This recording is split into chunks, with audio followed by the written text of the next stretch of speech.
ਸਤਨਾਮ ਸ਼੍ਰੀ ਵਾਹਿਗੁਰੂ ਜੀ। ਗਿਆਨ ਅੰਜਨ ਗੁਰ ਦੀਆ, ਅਗਿਆਨ ਅੰਧੇਰ ਬਿਨਾਸ਼।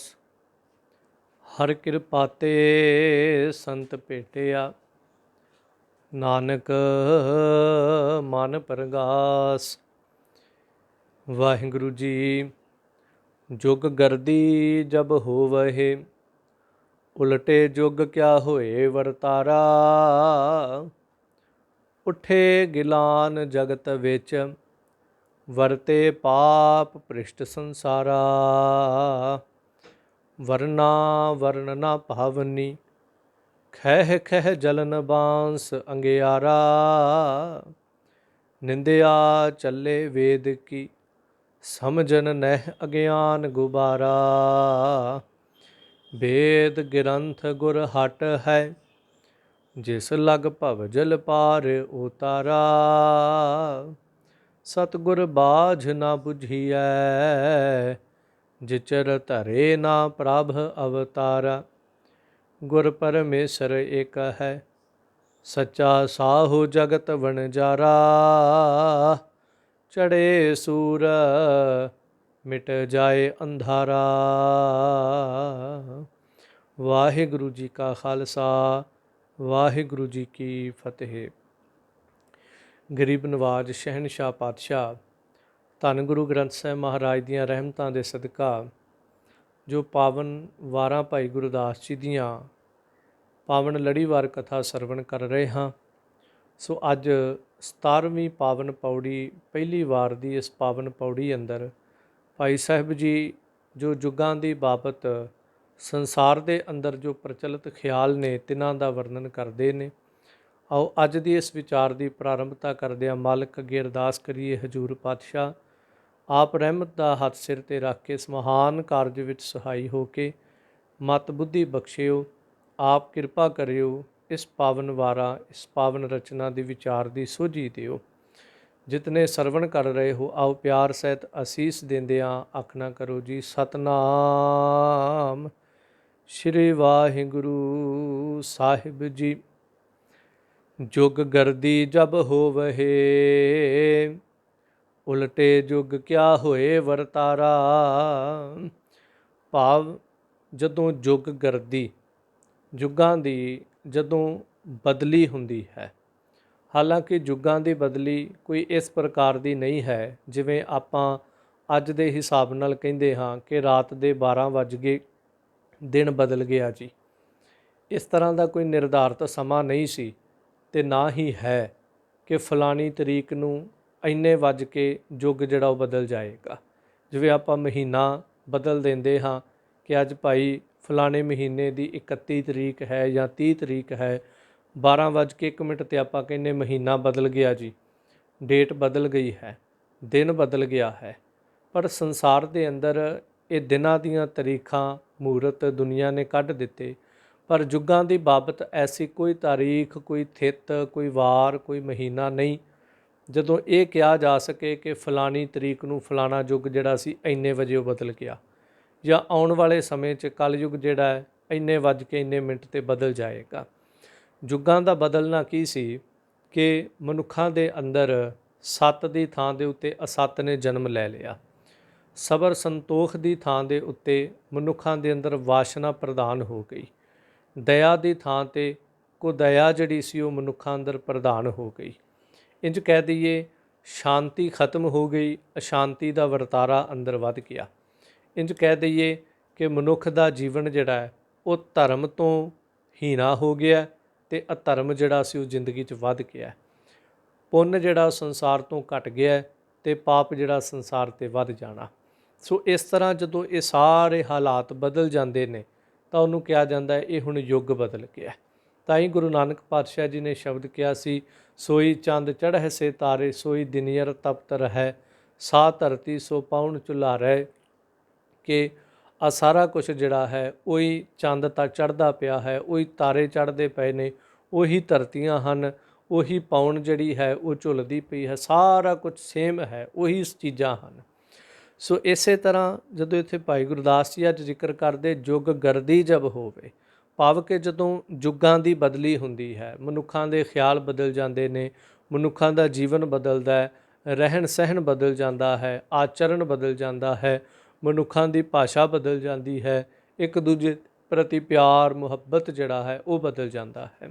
ਤਾਂ ਉਲਟੇ ਯੁੱਗ ਕਿਆ ਹੋਏ ਵਰਤਾਰਾ, ਜਦੋਂ ਯੁੱਗ ਉਲਟਦਾ ਹੈ, ਜਦੋਂ ਯੁੱਗ ਪਲਟਾ ਖਾ ਜਾਂਦਾ ਹੈ ਤਾਂ ਉਹ ਅੱਗੇ ਫਿਰ ਕੀ ਵਰਤਾਰਾ ਵਰਤਦਾ ਹੈ।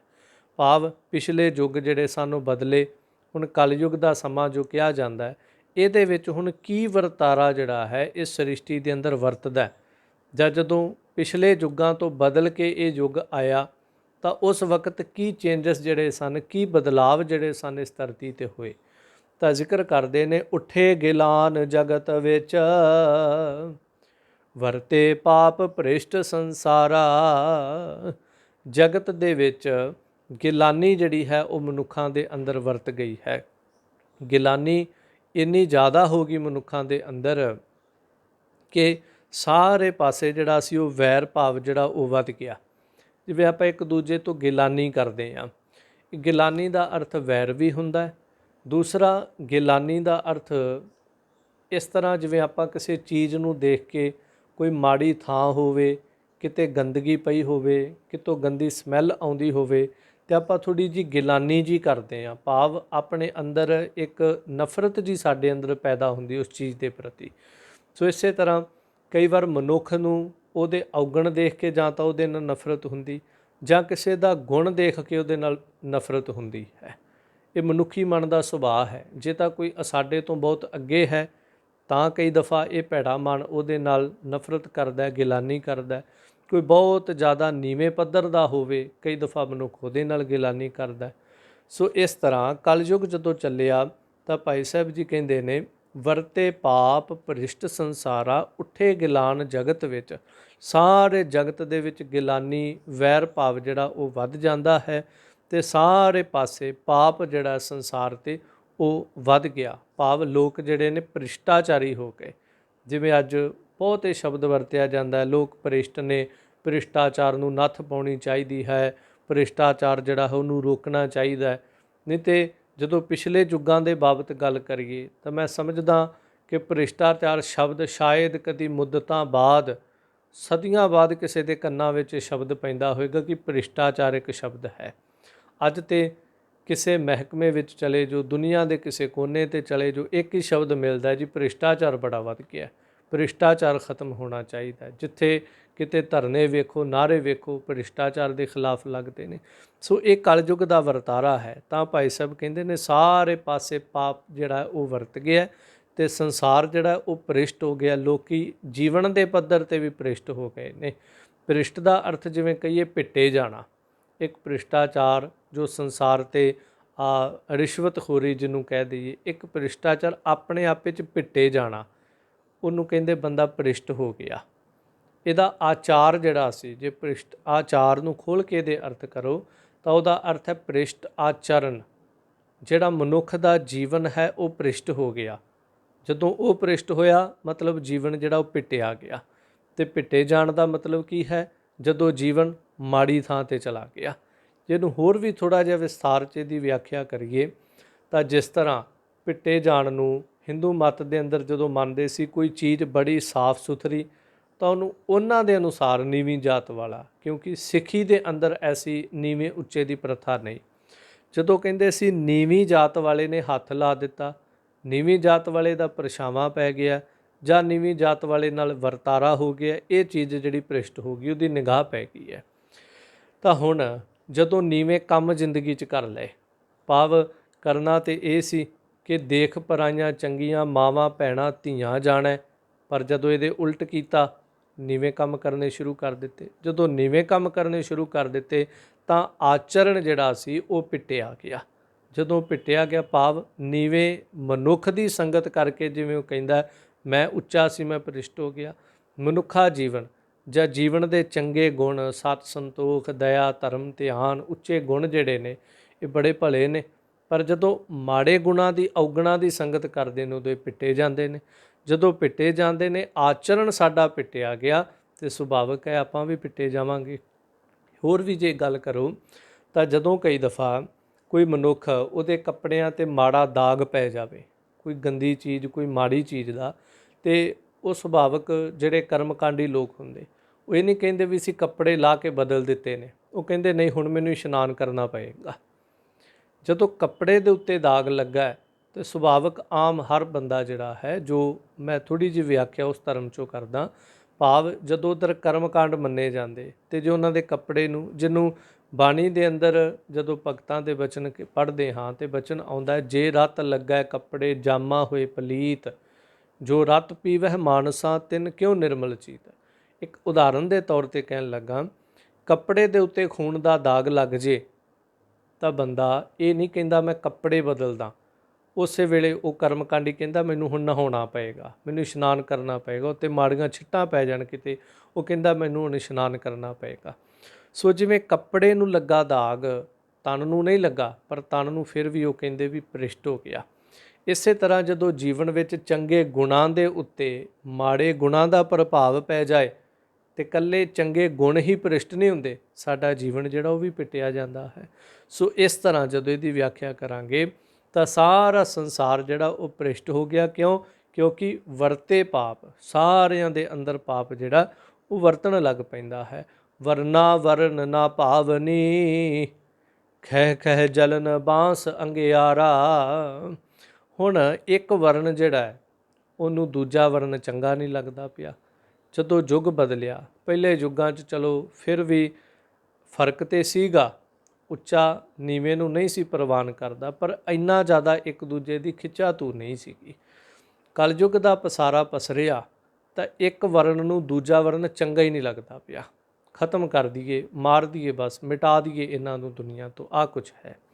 ਜਾਂ ਇੰਜ ਕਹਿ ਦਈਏ ਕਿ ਇੱਕ ਵਰਨ ਜਿਹੜਾ ਹੈ ਉਹਨੂੰ ਦੂਸਰੇ ਵਰਨ ਦੇ ਕਰਮ ਜਿਹੜੇ ਉਹ ਚੰਗੇ ਨਹੀਂ ਲੱਗਦੇ, ਦੂਸਰੇ ਵਰਨ ਦਾ ਮਨੁੱਖ ਚੰਗਾ ਨਹੀਂ ਲੱਗਦਾ, ਦੂਸਰੇ ਵਰਨ ਦੀਆਂ ਮਰਿਆਦਾ ਚੰਗੀਆਂ ਨਹੀਂ ਲੱਗਦੀਆਂ। ਬੜਾ ਕੁਛ ਹੁੰਦਾ ਹੈ। ਕਈ ਦਫਾ ਦੇਖੋ, ਜਿਵੇਂ ਇੱਕ ਧਰਮ ਦਾ ਮਨੁੱਖ ਹੈ ਨਾ, ਉਹਨੂੰ ਦੂਸਰੇ ਧਰਮ ਦੇ ਮਨੁੱਖ ਤੋਂ ਨਫ਼ਰਤ ਹੁੰਦੀ ਕਈ ਵਾਰ, ਵੀ ਇਹ ਫਲਾਣੇ ਧਰਮ ਦਾ ਹੈ। ਕਈ ਵਾਰ ਉਸ ਮਨੁੱਖ ਤੋਂ ਨਫ਼ਰਤ ਨਹੀਂ ਹੁੰਦੀ, ਉਹਦੇ ਨਾਲ ਉਹਦਾ ਉੱਠਣਾ ਬੈਠਣਾ ਵੀ ਹੁੰਦਾ, ਪਰ ਉਹਦੇ ਰਸਮੋ ਰਿਵਾਜ਼ਾਂ ਤੋਂ ਨਫ਼ਰਤ ਹੁੰਦੀ, ਵੀ ਇਹਦੇ ਧਰਮ ਦੇ ਰਸਮੋ ਰਿਵਾਜ਼ ਮਾੜੇ ਨੇ, ਸਾਨੂੰ ਉਹਨਾਂ ਤੋਂ ਨਫ਼ਰਤ ਹੈ, ਇਹਦੇ ਨਾਲ ਕੋਈ ਨਹੀਂ, ਇਹਦੇ ਨਾਲ ਸਾਡਾ ਉੱਠਣਾ ਬੈਠਣਾ ਹੈ। ਕਈ ਵਾਰ ਕੀ ਹੁੰਦਾ ਹੈ, ਰਸਮੋ ਰਿਵਾਜ਼ਾਂ ਤੋਂ ਵੀ ਨਫ਼ਰਤ ਨਹੀਂ ਹੁੰਦੀ, ਮਨੁੱਖ ਤੋਂ ਵੀ ਨਫ਼ਰਤ ਨਹੀਂ ਹੁੰਦੀ। ਕਈ ਦਫਾ ਇਸ ਤਰ੍ਹਾਂ ਹੋ ਜਾਂਦਾ, ਉਹਦੇ ਜੋ ਖਾਣ ਪੀਣ, ਉਹਦੀਆਂ ਜੋ ਮਰਿਆਦਾ ਹੁੰਦੀਆਂ ਨੇ ਜੀਵਨ ਦੀਆਂ, ਉਹਦੇ ਖਾਣ ਪੀਣ ਤੋਂ ਨਫ਼ਰਤ ਹੋ ਜਾਂਦੀ ਹੈ, ਵੀ ਇਹਦਾ ਧਰਮ ਇਹਨੂੰ ਇਸ ਤਰ੍ਹਾਂ ਖਾਣਾ ਸਿਖਾਉਂਦਾ ਹੈ, ਇਸ ਤਰ੍ਹਾਂ ਇਹਨੂੰ ਕਰਨਾ ਸਿਖਾਉਂਦਾ ਹੈ, ਇਸ ਤਰ੍ਹਾਂ ਇਹਨਾਂ ਦੀ ਸਿੱਖਿਆ ਜਿਹੜੀ ਉਹ ਇਸ ਤਰ੍ਹਾਂ ਦੀ, ਕਈ ਵਾਰ ਉਹਦੇ ਤੋਂ ਨਫ਼ਰਤ ਹੋ ਜਾਂਦੀ ਹੈ। ਸੋ ਇੰਜ ਇੱਥੇ ਭਾਈ ਸਾਹਿਬ ਜੀ ਜ਼ਿਕਰ ਕਰਦੇ, ਵਰਨਾ ਵਰਨ ਨਾ ਭਾਵਨੀ, ਇੱਕ ਵਰਨ ਨੂੰ ਦੂਜਾ ਵਰਨ ਜਿਹੜਾ ਉਹ ਚੰਗਾ ਹੀ ਨਹੀਂ ਸੀ ਲੱਗਦਾ ਪਿਆ। ਆ ਜਿਹੜਾ ਸਮਾਂ ਚੱਲਦਾ ਹੈ ਜਾਂ ਜਦੋਂ ਕਲਯੁੱਗ ਆਰੰਭ ਹੁੰਦਾ ਹੈ ਤਾਂ ਕੀ ਕਰਦੇ ਨੇ ਲੋਕ, ਖਹਿ ਖਹਿ ਜਲਨ ਬਾਂਸ ਅੰਗਿਆਰਾ। ਜਿਸ ਤਰ੍ਹਾਂ ਤੇਜ਼ ਹਵਾ ਚੱਲਦੀ, ਜੰਗਲ ਦੇ ਵਿੱਚ ਬਾਂਸ ਜਿਹੜੇ ਨੇ ਆਪਸ ਦੇ ਵਿੱਚ ਜਦੋਂ ਹਵਾ ਦੇ ਨਾਲ ਰਗੜਦੇ ਨੇ, ਜਦੋਂ ਹਵਾ ਚੱਲਦੀ ਬਾਂਸ ਇੱਧਰ ਉੱਧਰ ਹਿੱਲਦੇ ਨੇ, ਆਪਸ ਵਿੱਚ ਰਗੜ ਖਾਂਦੇ ਨੇ। ਜਦੋਂ ਰਗੜ ਖਾਂਦੇ ਨੇ ਉਹਨਾਂ ਦੇ ਵਿੱਚੋਂ ਅੱਗ ਪੈਦਾ ਹੁੰਦੀ ਹੈ, ਜਲਦੇ ਨੇ, ਅੱਗ ਪੈਦਾ ਹੁੰਦੀ। ਉਹ ਅੱਗ ਫਿਰ ਇੱਕ ਦੂਜੇ ਨਾਲ ਰਗੜਨ, ਖਹਿ ਖਾਣ ਦੇ ਨਾਲ ਪੈਦਾ ਹੋਈ, ਸਾਰੇ ਜੰਗਲ ਨੂੰ ਫਿਰ ਆਪਣੀ ਲਪੇਟ 'ਚ ਲੈਂਦੀ ਹੈ ਕਈ ਵਾਰ। ਸੋ ਭਾਈ ਸਾਹਿਬ ਜੀ ਕਹਿੰਦੇ ਸੰਸਾਰ ਇਸ ਤਰ੍ਹਾਂ ਦਾ ਹੋ ਗਿਆ ਕਿ ਇੱਕ ਵਰਨ ਨੂੰ ਦੂਜਾ ਵਰਨ ਚੰਗਾ ਨਹੀਂ ਲੱਗਦਾ, ਅਤੇ ਬਾਂਸ ਦੀ ਅੱਗ ਦੇ ਵਾਂਗੂ ਇੱਕ ਦੂਜੇ ਦੇ ਨਾਲ ਖਹਿ ਖਹਿ ਕੇ, ਲੜ ਲੜ ਕੇ ਮਨੁੱਖ ਜਿਹੜੇ ਉਹ ਸੜਦੇ ਮਰਦੇ ਪਏ ਨੇ। ਅੱਜ ਵੀ ਬਹੁਤ ਜ਼ਿਆਦਾ ਦੁਨੀਆ 'ਤੇ ਝਗੜਾ ਜਿਹੜਾ ਉਹ ਧਰਮਾਂ ਦਾ ਹੈ। ਸ਼ਾਇਦ ਮਾफ़ ਕਰਿਓ, ਇੰਨਾ ਝਗੜਾ ਘਰਾਂ ਦਾ ਨਹੀਂ ਹੈ। ਇੰਨਾ ਝਗੜਾ ਜਿਹੜਾ ਹੈ ਉਹ ਸ਼ਾਇਦ ਸੰਸਾਰ 'ਤੇ ਪਿੰਡਾਂ 'ਚ, ਸ਼ਹਿਰਾਂ 'ਚ ਰਹਿਣ ਵਾਲੇ ਲੋਕਾਂ ਦਾ ਆਪਸ ਵਿੱਚ ਨਹੀਂ ਹੈ। ਜੇ ਇੱਕ ਦੂਜੇ ਦੇ ਨਾਲ ਝਗੜਾ ਹੈ, ਜਾਂ ਤਾਂ ਧਰਮਾਂ ਕਰਕੇ ਹੈ, ਜਾਂ ਫਿਰ ਕਿਸੇ ਦੇ ਧਰਮ ਦੇ ਚਿੰਨ੍ਹਾਂ ਕਰਕੇ ਹੈ। ਸੋ ਇਸ ਤਰ੍ਹਾਂ ਇਹ ਸਾਰਾ ਕੁਛ ਜਿਹੜਾ ਭਾਈ ਸਾਹਿਬ ਜੀ ਕਹਿੰਦੇ ਸੰਸਾਰ 'ਤੇ ਇੱਕ ਦੂਜੇ ਨੂੰ ਵੇਖ ਵੇਖ ਕੇ ਇੱਕ ਵਰਨ ਜਿਹੜਾ ਉਹ ਦੂਜੇ ਵਰਨ ਨੂੰ ਵੇਖਣਾ ਪ੍ਰਵਾਨ ਨਹੀਂ ਕਰਦਾ ਅਤੇ ਸੜਦੇ ਹਨ। ਨਿੰਦਿਆ ਚੱਲੇ ਵੇਦ ਕੀ, ਸਮਝਣ ਨਹਿ ਅਗਿਆਨ ਗੁਬਾਰਾ। ਅਤੇ ਪਰਮੇਸ਼ਰ ਦੇ ਗਿਆਨ ਨੂੰ ਤੇ ਲੋਕ ਸਮਝਦੇ ਹੀ ਨਹੀਂ ਹਨ। ਬਿਲਕੁਲ ਪਰਮੇਸ਼ਰ ਦੇ ਗਿਆਨ ਨੂੰ ਹੀਣੇ ਹੋ ਗਏ ਨੇ, ਬਿਲਕੁਲ ਕੁਛ ਨਹੀਂ ਸਮਝਦੇ। ਨਹੀਂ ਜੀ, ਸੰਸਾਰੀ ਗਿਆਨ ਬਹੁਤ ਵੱਡੀ ਚੀਜ਼ ਹੈ। ਫਿਰ ਕਹਿੰਦੇ ਜੀ ਸਾਇੰਸ ਦਾ ਗਿਆਨ ਹੋਣਾ ਚਾਹੀਦਾ, ਆਹ ਗਿਆਨ ਹੋਣਾ ਚਾਹੀਦਾ, ਫਲਾਣਾ ਗਿਆਨ ਹੋਣਾ ਚਾਹੀਦਾ, ਤੁਹਾਨੂੰ ਪਰਮੇਸ਼ਰ ਦੇ ਗਿਆਨ ਦੀ ਲੋੜ ਨਹੀਂ ਹੈ ਜੀ। ਹੋਰ ਜਿਹੜੇ ਗਿਆਨ ਨੇ ਉਹਨਾਂ ਨੂੰ ਇਕੱਠਿਆਂ ਕਰਨ ਤੇ ਮਨੁੱਖ ਦਾ ਜ਼ੋਰ ਹੈ, ਪਰ ਪਰਮੇਸ਼ਰ ਦੇ ਪ੍ਰਤੀ ਗਿਆਨ ਜਿਹੜਾ ਉਹਦੀ ਨਿੰਦਿਆ ਕਰਦਾ। ਤਾਂ ਸ਼ਬਦ ਵਰਤਿਆ ਨਿੰਦਿਆ ਚੱਲੇ ਵੇਦ ਕੀ। ਵੇਦ ਭਾਵ ਇੱਕ ਤਾਂ 4 ਵੇਦ, ਫਿਰ ਵੇਦ ਦਾ ਅਰਥ ਕੱਲਾ ਉਹਨਾਂ 4 ਵੱਲ ਨਹੀਂ, ਕੋਈ ਵੀ ਧਰਮ ਦਾ ਗ੍ਰੰਥ ਜੋ ਸ਼ੁਭ ਉਪਦੇਸ਼ ਦਿੰਦਾ ਤਾਂ ਜਦੋਂ ਉਹਦੀ ਸਿੱਖਿਆ ਜਿਹੜੀ ਹੈ ਉਹਦੀ ਨਿੰਦਿਆ ਕਰਨੀ ਲੋਕਾਂ ਨੇ ਸ਼ੁਰੂ ਕਰ ਦਿੱਤੀ। ਮੋਟੇ ਅਰਥ ਦੇ ਮੁੱਖ ਅਰਥ ਦੇ ਅੰਦਰ ਉਹਨਾਂ 4 ਵੇਦਾਂ ਦੀ ਨਿੰਦਿਆ ਕਰਦੇ ਨੇ ਲੋਕ, ਤੇ ਕੀ ਕਰਦੇ, ਅਗਿਆਨ ਦੇ ਹਨੇਰੇ ਵਿੱਚ ਕੋਈ ਕਿਸੇ ਨੂੰ ਕੁਝ ਨਹੀਂ ਜਿਹੜਾ ਉਹ ਸਮਝਦਾ ਪਿਆ ਹੈ। ਸਮਝਣ ਨ ਹੈ ਅਗਿਆਨ ਗੁਬਾਰਾ। ਅਗਿਆਨਤਾ ਦੇ ਹਨੇਰੇ 'ਚ ਪੈ ਕੇ ਇੱਕ ਤਾਂ ਵੇਦਾਂ ਸ਼ਾਸਤਰਾਂ ਧਰਮ ਗ੍ਰੰਥਾਂ ਨੂੰ ਕੁਝ ਨਹੀਂ ਸਮਝਦੇ, ਉਸ ਤੋਂ ਬਾਅਦ ਸਮਝਣ ਨ ਹੈ, ਇੱਕ ਦੂਜੇ ਨੂੰ ਵੀ ਨਹੀਂ ਸਮਝਦੇ। ਜਿਵੇਂ ਆਪਾਂ ਕਈ ਦਫਾ ਕਿਸੇ ਦੇ ਨਾਲ ਰਹੀ, ਆਪਾਂ ਕਹਿੰਦੇ ਮੈਂ ਉਹਨੂੰ ਬੜੀ ਚੰਗੀ ਤਰ੍ਹਾਂ ਜਾਣਦਾ ਹਾਂ, ਸਮਝਦਾ ਹਾਂ ਮੈਂ ਉਹਨੂੰ, ਪਰ ਅੱਜ ਮਾਹੌਲ ਇਸ ਤਰ੍ਹਾਂ ਦਾ ਹੈ, ਇੱਕੋ ਪਰਿਵਾਰ ਦੇ ਜੀ ਇੱਕ ਦੂਜੇ ਨੂੰ ਸਮਝਦੇ ਨਹੀਂ ਪਏ, ਇੱਕ ਦੂਜੇ ਦੀਆਂ ਭਾਵਨਾਵਾਂ ਨਹੀਂ ਸਮਝਦੇ, ਇੱਕ ਦੂਜੇ ਦੇ ਜਜ਼ਬਾਤਾਂ ਨੂੰ ਨਹੀਂ ਸਮਝਦੇ, ਇੱਕ ਦੂਜੇ ਦੇ ਦੁੱਖ ਨੂੰ ਨਹੀਂ ਸਮਝ ਪਾਉਂਦੇ, ਕਈ ਵਾਰ ਇੱਕ ਦੂਜੇ ਦੇ ਸ਼ੌਂਕ ਨੂੰ ਨਹੀਂ ਲੋਕ ਸਮਝਦੇ। ਸੋ ਇਸ ਤਰ੍ਹਾਂ ਇੱਕ ਦੂਜੇ ਨੂੰ ਧਰਮ ਦੀ ਦੁਨੀਆ ਵਿੱਚ ਵੀ ਲੋਕ ਨਹੀਂ ਸਮਝਦੇ, ਬਾਹਰੀ ਦੁਨੀਆ ਦੇ ਵਿੱਚ ਵੀ ਨਹੀਂ ਸਮਝਦੇ। ਕਾਰਨ ਦੁਨੀਆ ਅਗਿਆਨੀ ਹੋ ਕੇ ਆਪਣੇ ਹੰਕਾਰ ਵਿੱਚ ਹੀ ਹਰ ਮਨੁੱਖ ਜਿਹੜਾ ਉਹ ਤੁਰਿਆ ਫਿਰਦਾ। ਵੇਦ ਗ੍ਰੰਥ ਗੁਰ ਹਟ ਹੈ, ਜਿਸ ਲਗ ਭਵ ਜਲ ਪਾਰ ਉਤਾਰਾ। ਵੇਦ ਕੀ ਹਨ? ਭਾਵ ਕਿ ਇਹ ਸਾਰੇ ਗ੍ਰੰਥ ਜਿਹੜੇ ਇਹ ਗੁਰੂ ਦੀ ਹੱਟ ਹੈ।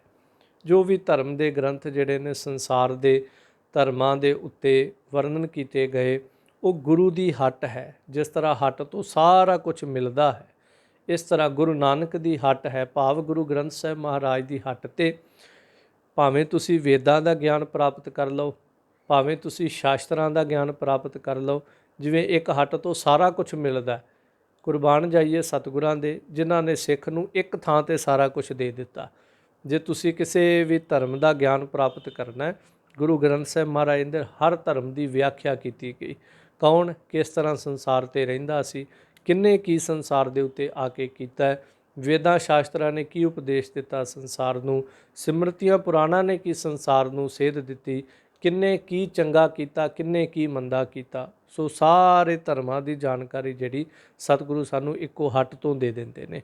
ਇਸ ਕਰਕੇ ਵੇਦ ਗ੍ਰੰਥ ਗੁਰ ਹੱਟ ਹੈ, ਜਿਸ ਲਗ ਭਵ ਜਲ ਪਾਰ ਉਤਾਰਾ। ਭਾਵ ਜਿਸ ਗੁਰੂ ਦੇ ਉਪਦੇਸ਼ ਵਿੱਚ ਲੱਗਣ ਦੇ ਨਾਲ, ਗੁਰੂ ਦਾ ਉਪਦੇਸ਼ ਜਿਹੜਾ ਪ੍ਰਾਪਤ ਕਰ ਲੈਣ ਦੇ ਨਾਲ ਇਹ ਸੰਸਾਰ ਦੇ ਉੱਤੇ ਇਹ ਭਵਜਲ ਭੈਦਾਇਕ ਸੰਸਾਰ ਸਮੁੰਦਰ ਜਿਹੜਾ ਇਹਦੇ ਤੋਂ ਗੁਰੂ ਪਾਰ ਉਤਾਰਾ। ਗੁਰੂ ਤਰਸ ਕਰਕੇ ਫਿਰ ਸੰਸਾਰ ਤੋਂ ਇਹ ਸਿੱਖ ਨੂੰ ਜੀਵਨ ਨੂੰ ਪਾਰ ਉਤਾਰ ਕਰ ਦਿੰਦਾ। ਸਤਿਗੁਰ ਬਾਝ ਨਾ ਬੁਝਾਈ, ਜਿਚਰ ਧਰੇ ਨਾ ਪ੍ਰਭ ਅਵਤਾਰਾ। ਸਤਿਗੁਰੂ ਤੋਂ ਬਿਨਾਂ ਇਸ ਜੀਵਨ ਨੂੰ ਕੁਛ ਨਹੀਂ ਪਤਾ ਲੱਗਦਾ, ਕਿੰਨਾ ਚਿਰ ਨਹੀਂ ਪਤਾ ਲੱਗਦਾ। ਤਾਂ ਮੋਹਰ ਲਾ ਕੇ ਕਹਿੰਦੇ ਜਿਚਰ ਧਰੇ ਨਾ ਪ੍ਰਭ ਅਵਤਾਰਾ। ਜਿੰਨਾ ਚਿਰ ਪਰਮੇਸ਼ਰ ਆਪ ਨਿਰਗੁਣ ਤੋਂ ਸਰਗੁਣ ਸਰੂਪ ਧਾਰਨ ਕਰਕੇ ਆ ਕੇ ਸਾਨੂੰ ਸਮਝਾਵੇ ਨਾ, ਉਹਨਾਂ ਚਿਰ ਸਾਨੂੰ ਕੁਛ ਨਹੀਂ ਪਤਾ ਲੱਗ ਸਕਦਾ। ਜਿਵੇਂ ਇੰਜ ਕਹਿ ਲਓ, ਤੁਹਾਡੇ ਹੱਥ ਦੇ ਵਿੱਚ ਕੋਈ ਸਾਧਨ, ਕੋਈ ਚੀਜ਼ ਪਕੜੀ ਹੋਵੇ, ਜਿੰਨਾ ਚਿਰ ਕੋਈ ਦੂਜਾ ਬੰਦਾ ਤੁਹਾਨੂੰ ਉਹਨੂੰ ਚਲਾਉਣਾ ਨਹੀਂ ਸਿਖਾਉਂਦਾ, ਕਈ ਵਾਰ ਆਪਾਂ ਨੂੰ ਉਹਦੇ ਬਾਰੇ ਕੁਛ ਵੀ ਨਹੀਂ ਪਤਾ ਲੱਗਦਾ। ਕੋਈ ਚੀਜ਼ ਖਰੀਦਦੇ ਹਾਂ ਅਤੇ ਪਹਿਲਾਂ ਉਹਦੀ ਕਈ ਵਾਰ ਟ੍ਰੇਨਿੰਗ ਦਿੱਤੀ ਜਾਂਦੀ, ਜਾਂ ਉਹ ਸਮਝਾਉਂਦੇ ਨੇ ਜੀ ਇਹਨੂੰ ਇਸ ਤਰ੍ਹਾਂ ਚਲਾਉਣਾ ਇਸ ਚੀਜ਼ ਨੂੰ। ਕਈ ਵਾਰ ਕਿਸੇ ਬਜ਼ੁਰਗ ਨੂੰ ਤੁਸੀਂ ਮੋਬਾਈਲ ਹੀ ਦੇ ਦਿਓ, ਜਿਹਨੂੰ ਨਹੀਂ ਬਹੁਤਾ ਪਤਾ, ਉਹਨੂੰ ਵੀ ਸਮਝਾਉਣਾ ਪੈਂਦਾ। ਮੈਂ ਅੱਗੇ ਵੀ ਇੱਕ ਦਿਨ ਜ਼ਿਕਰ ਕੀਤਾ ਸੀ, ਨਹੀਂ ਤਾਂ ਉਹ ਕਹੇਗਾ ਮੇਰੇ ਵਾਸਤੇ ਤਾਂ ਇਹ ਡੱਬਾ ਹੀ ਹੈ। ਸੋ ਕੋਈ ਵੀ ਚੀਜ਼ ਜਿੰਨਾ ਚਿਰ ਸਾਨੂੰ ਕੋਈ ਦੂਜਾ ਸਮਝਾਉਂਦਾ ਨਹੀਂ, ਉਹਨਾਂ ਚਿਰ ਉਹਦੇ ਬਾਰੇ ਨਹੀਂ ਪਤਾ ਲੱਗਦਾ ਕਈ ਵਾਰ। ਇਸੇ ਤਰ੍ਹਾਂ ਸੰਸਾਰ ਦੇ ਅੰਦਰ ਸਤਿਗੁਰ ਬਾਝ ਨਾ ਬੁੱਝੀ ਹੈ। ਸੰਸਾਰ ਨੂੰ, ਪਰਮੇਸ਼ਰ ਨੂੰ, ਕਰਤਾ ਅਕਾਲ ਪੁਰਖ ਪਰਮੇਸ਼ਰ ਨੂੰ, ਉਹ ਕੌਣ ਹੈ? ਕਰਤਾ ਅਕਾਲ ਪੁਰਖ ਪਰਮੇਸ਼ਰ। ਪੂਰੇ ਗੁਰੂ ਤੋਂ ਬਿਨਾਂ ਬਿਲਕੁਲ ਹੀ ਨਹੀਂ ਅਸੀਂ ਸਮਝ ਸਕਾਂਗੇ। ਕਿੰਨਾ ਚਿਰ ਨਹੀਂ ਸਮਝ ਸਕਾਂਗੇ? ਜਿੰਨਾ ਚਿਰ ਗੁਰੂ ਇੱਕ ਟ੍ਰੇਨਰ ਬਣ ਕੇ ਸਾਡੇ ਕੋਲ ਆ ਕੇ ਸਾਨੂੰ ਜ਼ਿੰਦਗੀ ਦੇ ਵਿੱਚ ਸਮਝਾਉਂਦਾ ਨਹੀਂ ਹੈ। ਇੱਕ ਉਦਾਹਰਨ ਦੇ ਤੌਰ 'ਤੇ ਕਹਾਂ ਤਾਂ ਧੰਨ ਸਤਿਗੁਰੂ ਗੁਰੂ ਨਾਨਕ ਦੇਵ ਮਹਾਰਾਜ ਜਦੋਂ ਉਦਾਸੀਆਂ 'ਤੇ ਵਿਚਰਦੇ ਨੇ, ਮੇਰੇ ਸਾਹਿਬ ਜੀ ਇੱਕ ਨਗਰ ਦੇ ਬਾਹਰ ਬੈਠੇ ਨੇ। ਜਦੋਂ ਉੱਥੇ ਸਤਿਗੁਰੂ ਬੈਠੇ ਤਾਂ ਇੱਕ ਕਿਸਾਨ ਜਿਹੜਾ ਹੈ, ਜ਼ਿਮੀਂਦਾਰ ਜਿਹੜਾ ਹੈ, ਉਹ ਸਤਿਗੁਰਾਂ ਦੇ ਕੋਲ ਆਇਆ, ਬੜਾ ਪਰੇਸ਼ਾਨ ਹੈ। ਸਾਧੂ ਸੰਤ ਫਕੀਰ ਦੇਖ ਕੇ ਕੋਲ ਬਹਿ ਗਿਆ ਵੀ ਸਾਧੂ ਸੰਤ ਕੋਈ ਵਰ ਆਸੀਸ ਦੇਵਣਗੇ, ਪਰੇਸ਼ਾਨੀ ਦਾ ਹੱਲ ਹੋ ਜਾਏਗਾ। ਭਲੇ ਲੋਕ ਸਨ ਉਦੋਂ, ਕਿਤੇ ਵੀ ਸਾਧੂ ਸੰਤ ਦੇਖਣਾ ਉਹਦੇ ਕੋਲ ਬਹਿ ਜਾਣਾ। ਅੱਜ ਤੇ ਚਲੋ ਸਮਾਂ ਵੱਖਰਾ ਹੈ। ਉਹਦੇ ਮੱਥੇ ਤੇ ਤਿਉੜੀਆਂ, ਪਸੀਨਾ, ਪਰੇਸ਼ਾਨੀ ਦੇਖ ਕੇ ਸਾਹਿਬ ਨੇ ਪੁੱਛਿਆ ਕੀ ਕਾਰਨ ਹੈ ਭਲਿਆ, ਬੜਾ ਪਰੇਸ਼ਾਨ ਹੈ। ਉਹਨੇ ਅੱਗੋਂ ਦੱਸਿਆ ਕਿ ਮਹਾਰਾਜ ਜੀ, ਇਹ ਸੰਤ ਫਕੀਰ ਸਾਧੂ ਜੀ, ਸਾਡੇ ਨਗਰ ਦੇ ਵਿੱਚ ਮੀਂਹ ਨਹੀਂ ਪੈ ਰਿਹਾ, ਕਾਲ ਪੈ ਗਿਆ। ਜਦੋਂ ਕਾਲ ਪੈ ਜਾਂਦਾ ਫਸਲ ਨਹੀਂ ਹੋਵੇਗੀ, ਜਦੋਂ ਮੀਂਹ ਨਹੀਂ ਪਵੇਗਾ ਅਸੀਂ ਫਸਲ ਕਿਵੇਂ ਬੀਜਾਂਗੇ। ਜਦੋਂ ਫਸਲ ਨਹੀਂ ਬੀਜਾਂਗੇ ਤਾਂ ਭੁੱਖ ਦੇ ਨਾਲ, ਭਾਵ ਜਦੋਂ ਅੰਨ ਨਹੀਂ ਹੋਏਗਾ ਭੁੱਖ ਨਾਲ ਅਸੀਂ ਤਾਂ ਮਰਾਂਗੇ ਹੀ। ਸਾਡੇ ਜਿਹੜੇ ਪਸ਼ੂ ਆਦਿਕ ਨੇ ਜੋ ਘਰਾਂ 'ਚ ਰੱਖੇ ਹੋਏ ਨੇ ਉਹ ਵੀ ਸਾਡੇ ਮਰ ਜਾਣਗੇ। ਸਾਹਿਬ ਜੀ ਕਹਿੰਦੇ ਮੀਂਹ ਕਿਉਂ ਨਹੀਂ ਪਿਆ। ਕਹਿੰਦਾ ਵੀ ਅੱਗੇ ਮੀਂਹ ਕਿਵੇਂ ਪੈਂਦਾ ਸੀ। ਗੁਰੂ ਨਾਨਕ ਪਾਤਸ਼ਾਹ ਨੇ ਖੈਰ ਪੁੱਛਿਆ। ਕਹਿੰਦਾ ਜੀ ਸਾਡਾ ਜਿਹੜਾ ਰਾਜਾ ਹੈ ਉਹ ਰਾਜਾ ਕੋਈ ਜੰਤਰ ਮੰਤਰ ਪੜ੍ਹਦਾ ਸੀ, ਉਹ ਜਦੋਂ ਮੰਤਰ ਪੜ੍ਹਦਾ ਸੀ ਮੀਂਹ ਪੈ ਜਾਂਦਾ ਸੀ, ਪਰ ਇਸ ਵਾਰ ਮੀਂਹ ਨਹੀਂ ਪਿਆ ਕਿਉਂਕਿ ਗੁਰੂ ਨਾਨਕ ਪਾਤਸ਼ਾਹ ਨੇ ਕੋਈ ਐਸੀ ਖੇਡ ਵਰਤਾਈ ਸੀ। ਸੋ ਇਸ ਤਰ੍ਹਾਂ ਸਾਹਿਬ ਕਹਿੰਦੇ ਵੀ ਤੂੰ ਇੰਜ ਕਰ, ਅੱਗੇ ਤੁਹਾਡਾ ਰਾਜਾ ਮੀਂਹ ਪਵਾਉਂਦਾ ਸੀ ਜੋ ਤੁਸੀਂ ਮੰਨਦੇ ਹੋ, ਇਸ ਵਾਰ ਤੂੰ ਇੰਜ ਕਰ, ਕਰਤਾਰ ਦਾ ਨਾਂ ਲੈ ਤੇ ਤੂੰ ਦਾਣੇ ਖੇਤ ਦੇ ਵਿੱਚ ਬੀਜਦੇ, ਮੀਂਹ ਪੈ ਜਾਏਗਾ। ਸਾਹਿਬ ਕਹਿੰਦੇ ਜੇ ਕਰਤਾਰ ਨੇ ਚਾਹਿਆ ਤੇ ਪਾਣੀ ਦੀ ਵੀ ਲੋੜ ਨਹੀਂ ਪਵੇਗੀ, ਮੀਂਹ ਦੀ ਲੋੜ ਨਹੀਂ ਪਏਗੀ। ਉਹ ਤਾਂ ਇਸ ਅੱਗ ਦੇ ਵਿੱਚ ਜੇ ਜ਼ਮੀਨ 'ਚੋਂ ਅੱਗ ਨਿਕਲਦੀ ਹੋਈ ਨਾ, ਉਹ ਤਾਂ ਅੱਗ ਦੇ ਉੱਤੇ ਵੀ ਹਰੀ ਫਸਲ ਪੈਦਾ ਕਰ ਦੇਗਾ। ਤੂੰ ਕਰਤਾਰ ਦਾ ਨਾਮ ਲੈ ਕੇ ਫਸਲ ਬੀਜ ਦੇ। ਇੰਨੇ ਕੁ ਭੋਲੇ ਲੋਕ ਸਨ ਉਦੋਂ। ਕਹਿੰਦਾ ਜੀ ਕਰਤਾਰ ਕੌਣ ਹੈ? ਮੈਂ ਤੇ ਜਾਣਦਾ ਨਹੀਂ ਕਰਤਾਰ ਕੌਣ ਹੈ, ਮੈਂ ਤਾਂ ਕਦੀ ਵੇਖਿਆ ਨਹੀਂ, ਨਾ ਸਾਡੇ ਕਦੀ ਪਿੰਡ ਆਇਆ, ਨਾ ਅਸੀਂ ਕਦੀ ਉਹਦੇ ਕੋਲ ਗਏ ਆ। ਉਹ ਕਿਹੜੇ ਮੁਲਕ ਦਾ ਰਾਜਾ, ਉਹ ਕਿਹੜੇ ਨਗਰ ਦਾ ਰਾਜਾ ਹੈ, ਕੁਛ ਦੱਸੋ ਉਹਦੇ ਬਾਰੇ, ਕਿਵੇਂ ਦਾ ਉਹ। ਸਭ ਕਹਿੰਦੇ ਨਹੀਂ, ਉਹ ਕਰਤਾਰ ਜਿਹੜਾ ਉਹ ਦਿਸਣ ਦਾ ਵਿਸ਼ਾ ਨਹੀਂ ਹੈ, ਬਸ ਤੈਨੂੰ ਇਹ ਹੈ ਤੇਰੀ ਫਸਲ ਹੋਣੀ ਚਾਹੀਦੀ ਹੈ, ਤੇਰੀ ਫਸਲ ਹੋ ਜਾਏਗੀ। ਤੂੰ ਕਰਤਾਰ ਦਾ ਨਾਮ ਲੈ, ਘਰੇ ਜਾ ਕੇ ਬੀਜ ਲੈ ਕੇ ਆ, ਹਲ ਲੈ ਕੇ ਆ। ਘਰ ਨੂੰ ਤੁਰਦਾ, ਰਾਹ ਦੇ ਵਿੱਚ ਕੁਝ ਲੋਕ ਬੈਠੇ ਸੀ, ਉਹਨਾਂ ਨੂੰ ਦੱਸਦਾ। ਕਹਿੰਦੇ ਇੱਕ ਫਕੀਰ ਆਏ ਨੇ, ਨਗਰ ਦੇ ਬਾਹਰ ਵੱਲ ਬੈਠੇ ਨੇ, ਉਹਨਾਂ ਨੇ ਕਿਹਾ ਹੈ ਕਿ ਤੂੰ ਬੀਜ ਦੇ, ਕਰਤਾਰ ਦਾ ਨਾਮ ਲੈ ਕੇ ਫਸਲ ਹੋ ਜਾਏਗੀ। ਉਹਨੂੰ ਸਮਝਾਉਣ ਲੱਗੇ, ਕਹਿੰਦੇ ਕਮਾਲ ਹੈ, ਤੂੰ ਜਾਣਦਾ ਕਰਤਾਰ ਕੌਣ ਹੈ? ਵੇਖਿਆ ਹੀ ਕਦੀ ਕਰਤਾਰ ਕੌਣ ਹੈ? ਨਾਲੇ ਤੂੰ ਆਪਣੀ ਫਸਲ ਤਾਂ ਸਮਾਂ ਤੇ ਬਰਬਾਦ ਕਰਨਾ ਹੀ ਕਰਨਾ, ਜਿਹੜਾ ਤੇਰੇ ਘਰ ਦੇ ਵਿੱਚ ਬੀਜ ਪਿਆ ਹੋਇਆ ਉਹ ਵੀ ਤੂੰ ਇਸ ਜ਼ਮੀਨ ਦੇ ਵਿੱਚ ਸੁੱਟ ਕੇ ਉਹ ਵੀ ਖਰਾਬ ਕਰ ਲੈਣਾ, ਨਾਲੇ ਹਲ ਚਲਾਏਂਗਾ, ਪਸ਼ੂ ਜਿਹੜੇ ਉਹ ਭੁੱਖੇ ਨੇ ਉਹਨਾਂ ਨੂੰ ਤੋੜ ਕੇ ਮਾਰੇਂਗਾ, ਤੂੰ ਪਾਗਲ ਹੋ ਗਿਆ। ਉਹ ਵਾਪਿਸ ਆ ਗਿਆ, ਗੁਰੂ ਨਾਨਕ ਪਾਤਸ਼ਾਹ ਨੂੰ ਦੱਸਦਾ, ਕਹਿੰਦਾ ਮਹਾਰਾਜ ਤੁਹਾਡੀ ਗੱਲ 'ਚ ਦਮ ਨਹੀਂ ਲੱਗਦਾ, ਸਿਆਣੇ ਲੋਕਾਂ ਨੇ ਮੈਨੂੰ ਦੱਸਿਆ ਵੀ ਤੂੰ ਬੀਜ ਵੀ ਗਵਾ ਬਹਿਣਾ। ਸਾਹਿਬ ਜੀ ਕਹਿਣ ਲੱਗੇ ਵੀ ਤੂੰ ਕਰਤਾਰ 'ਤੇ ਭਰੋਸਾ ਰੱਖ, ਅਸੀਂ ਤੇਰੇ ਨਾਲ ਜ਼ੁਬਾਨ ਕਰਦੇ ਹਾਂ, ਅਸੀਂ ਵਿੱਚ ਗਵਾਹ ਬੈਠੇ ਹਾਂ, ਸਾਡੀ ਜ਼ਿੰਮੇਵਾਰੀ ਰਹੀ ਤੇਰੀ ਫਸਲ ਹੋਏਗੀ, ਤੂੰ ਸਾਡੀ ਜ਼ਿੰਮੇਵਾਰੀ 'ਤੇ ਜਾ ਬੀਜ ਲਿਆ ਤੇ ਲਿਆ ਕੇ ਬੀਜ ਦੇ। ਉਹ ਗਿਆ, ਘਰੇ ਬੀਜ ਲੈ ਕੇ ਆਉਂਦਾ, ਹਲ ਲੈ ਕੇ ਆਉਂਦਾ। ਸੋ ਖੈਰ ਖੇਤੀ ਨੂੰ ਗਾਹ ਕੇ ਜ਼ਮੀਨ ਨੂੰ ਉਹਦੇ ਵਿੱਚ ਦਾਣੇ ਜਿਹੜੇ ਨੇ ਉਹਨਾਂ ਨੂੰ ਕੇਰਦਾ ਹੈ, ਖਿਲਾਰ ਦਿੰਦਾ। ਗੁਰੂ ਨਾਨਕ ਪਾਤਸ਼ਾਹ ਕਹਿੰਦੇ ਹੁਣ ਬਹਿ ਜਾ। ਕਰਤਾਰ ਦਾ ਨਾਮ ਲੈ ਕੇ ਉਹਨੇ ਛਿੱਟਾ ਦੇ ਦਿੱਤਾ। ਸਾਹਿਬ ਜੀ ਕਹਿੰਦੇ ਹੁਣ ਬੈਠ ਜਾ। ਬਹਿ ਗਿਆ। ਇਲਾਹੀ ਬਾਣੀ ਦਾ ਕੀਰਤਨ ਪ੍ਰਾਰੰਭ ਹੋਇਆ। ਸਾਰਾ ਦਿਨ ਕੀਰਤਨ ਚੱਲਿਆ, ਸਾਰੀ ਰਾਤ ਇਲਾਹੀ ਬਾਣੀ ਦਾ ਕੀਰਤਨ ਉਹਨੇ ਸਰਵਣ ਕੀਤਾ। ਅਗਲੀ ਸਵੇਰ ਜਦੋਂ ਹੁੰਦੀ, ਇਤਿਹਾਸ ਲਿਖਦਾ ਹੈ ਵੀ ਸਵੇਰ ਹੋਣ 'ਤੇ ਜ਼ਮੀਨ ਦੇ ਵਿੱਚੋਂ, ਜਿਵੇਂ ਗਿੱਠ ਵੀ ਸ਼ਬਦ ਵਰਤਿਆ, 4 ਉਂਗਲਾਂ ਵੀ ਕਹਿ ਦਈਏ, ਜਿਤਨਾ ਮਰਜੀ, ਕਿਉਂਕਿ ਸ਼ੰਕਾ ਨਾ ਮਨ ਦੇ ਵਿੱਚ ਕੋਈ ਆਪਣੇ ਆਵੇ, ਇਹ ਗੁਰੂ ਕੀ ਖੇਡ ਹੈ। ਸੋ ਇਸ ਤਰ੍ਹਾਂ ਸਵੇਰ ਹੋਣ ਤੱਕ ਉਹ ਦਾਣੇ ਜਿਹੜੇ ਸੀ ਫੁੱਟ ਕੇ ਜ਼ਮੀਨ ਦੇ ਵਿੱਚੋਂ, ਉਹਨਾਂ ਦੇ ਵਿੱਚੋਂ ਫਸਲ ਜਿਹੜੀ ਉਹ ਦਾਣਿਆਂ 'ਚੋਂ ਜ਼ਮੀਨ 'ਚੋਂ ਬਾਹਰ ਆਈ ਹੋਈ ਹੈ, ਪੁੰਗਰ ਗਏ ਨੇ ਦਾਣੇ। ਜ਼ਿਮੀਂਦਾਰ ਵੇਖ ਕੇ ਬੜਾ ਹੈਰਾਨ ਹੋਇਆ, ਕਮਾਲ ਹੈ, ਸਾਧੂ ਦੇ ਬਚਨ ਵਿੱਚ ਸੱਤਿਆ ਹੈ।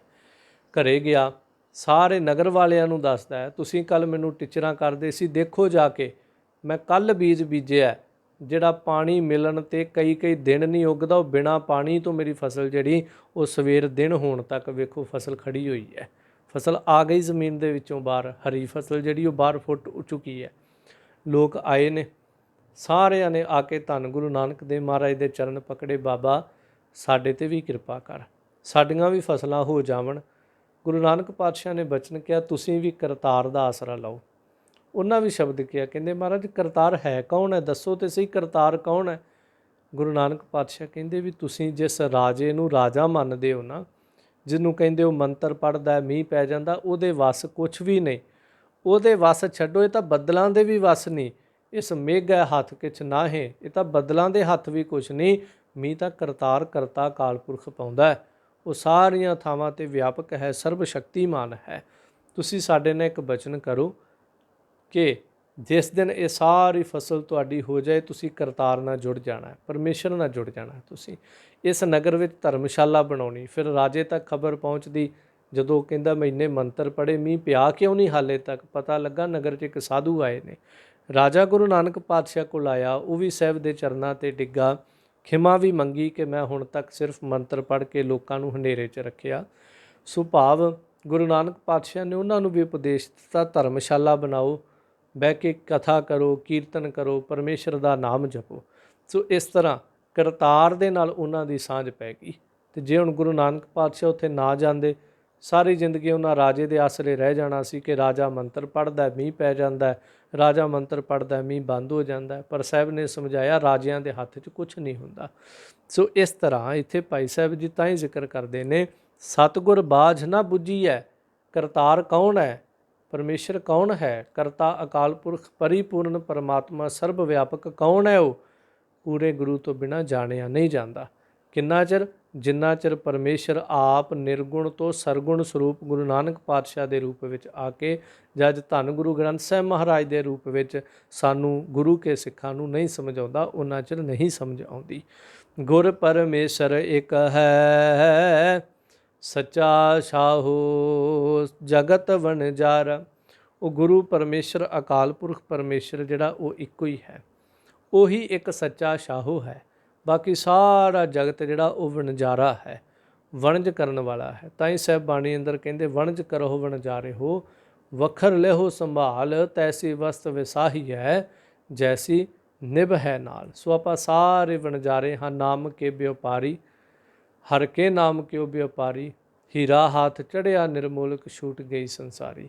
ਸੋ ਜਿਹੜੇ ਹਰੀ ਨਾਮ ਦੇ ਵਪਾਰੀ ਨੇ, ਉਹਨਾਂ ਦੇ ਹੱਥੋਂ ਫਿਰ ਜਦੋਂ ਨਾਮ ਦਾ ਹੀਰਾ ਹੱਥ ਚੜ੍ਹ ਜੇ, ਸੰਸਾਰ ਦੀਆਂ ਵਾਸ਼ਨਾ ਪਦਾਰਥ ਛੁੱਟ ਜਾਂਦੇ ਨੇ। ਸੋ ਆਪਾਂ ਸਾਰੀ ਜਗਤ 'ਤੇ ਵਣਜਾਰੇ ਹਾਂ, ਬਸ ਫਰਕ ਇੰਨਾ ਕੁ, ਕੋਈ ਵਣਜ ਕਰਦੇ ਹੈ ਅਤੇ ਕੋਈ ਹਾਲੇ ਆਲਸ ਕਰਕੇ ਬੈਠਾ ਹੈ। ਸੋ ਇਸ ਤਰ੍ਹਾਂ ਇੱਥੇ ਜ਼ਿਕਰ ਕਰਦੇ ਨੇ ਭਾਈ ਸਾਹਿਬ ਕਿ ਉਹ ਸੱਚਾ ਸ਼ਾਹ ਪਰਮੇਸ਼ਰ ਇੱਕ ਹੀ ਹੈ, ਜਗਤ ਦਾ ਜਗਤ ਸਾਰਾ ਜਿਹੜਾ ਵਣਜਾਰਾ ਹੈ ਅਤੇ ਦਾਤਾਂ ਦੇਣ ਵਾਲਾ ਮਾਲਕ ਆਪ ਹੈ। ਚੜ੍ਹੇ ਸੂਰ ਮਿਟ ਜਾਏ ਅੰਧਾਰਾ। ਜਿਵੇਂ ਸੂਰਜ ਉਦੈ ਹੁੰਦਾ ਹੈ, ਸੂਰਜ 'ਤੇ ਚੜ੍ਹਨ ਦੇ ਨਾਲ ਅੰਧਿਆਰਾ, ਭਾਵ ਕਿ ਇਹ ਹਨੇਰਾ ਜਿਹੜਾ ਆਪਣੇ ਆਪ ਮਿਟ ਜਾਂਦਾ। ਜਿਵੇਂ ਹੀ ਸੂਰਜ ਚੜ੍ਹਦਾ ਆਪਣੇ ਆਪ ਹਨੇਰਾ, ਕੋਈ ਹਨੇਰੇ ਨੂੰ ਉਦੋਂ ਕਹਿਣਾ ਨਹੀਂ ਪੈਂਦਾ ਭਾਈ ਹੁਣ ਸੂਰਜ ਆ ਗਿਆ ਤੂੰ ਚਲਾ ਜਾ, ਜਾਂ ਸੂਰਜ ਆ ਕੇ ਹਨੇਰੇ ਨੂੰ ਨਹੀਂ ਕਹਿੰਦਾ ਹੁਣ ਮੈਂ ਡਿਊਟੀ 'ਤੇ ਆ ਗਿਆ ਤੂੰ ਹੁਣ ਇੱਥੋਂ ਆਊਟ ਹੋ। ਭਾਵ ਕਿ ਜਿਵੇਂ ਆਪਾਂ ਡਿਊਟੀ ਬਦਲਦੀ, ਇੱਕ ਬੰਦਾ ਦੂਜੇ ਨੂੰ ਹੈਂਡਓਵਰ ਕਰ ਦਿੰਦਾ। ਕਦੀ ਸੂਰਜ ਨੇ ਹਨੇਰੇ ਨੂੰ ਨਹੀਂ ਕਿਹਾ, ਕਦੀ ਲੋਕਾਂ ਨੇ ਹਨੇਰੇ ਨੂੰ ਨਹੀਂ ਕਿਹਾ। ਜਿਵੇਂ ਸੂਰਜ ਦੀਆਂ ਕਿਰਨਾਂ ਪਸਰਦੀਆਂ ਨੇ, ਹਨੇਰਾ ਤੁਰਨਾ ਸ਼ੁਰੂ ਹੋ ਜਾਂਦਾ। ਸੋ ਇਸੇ ਤਰ੍ਹਾਂ ਚੜ੍ਹੇ ਸੂਰ ਮਿਟ ਜਾਏ ਅੰਧਾਰਾ।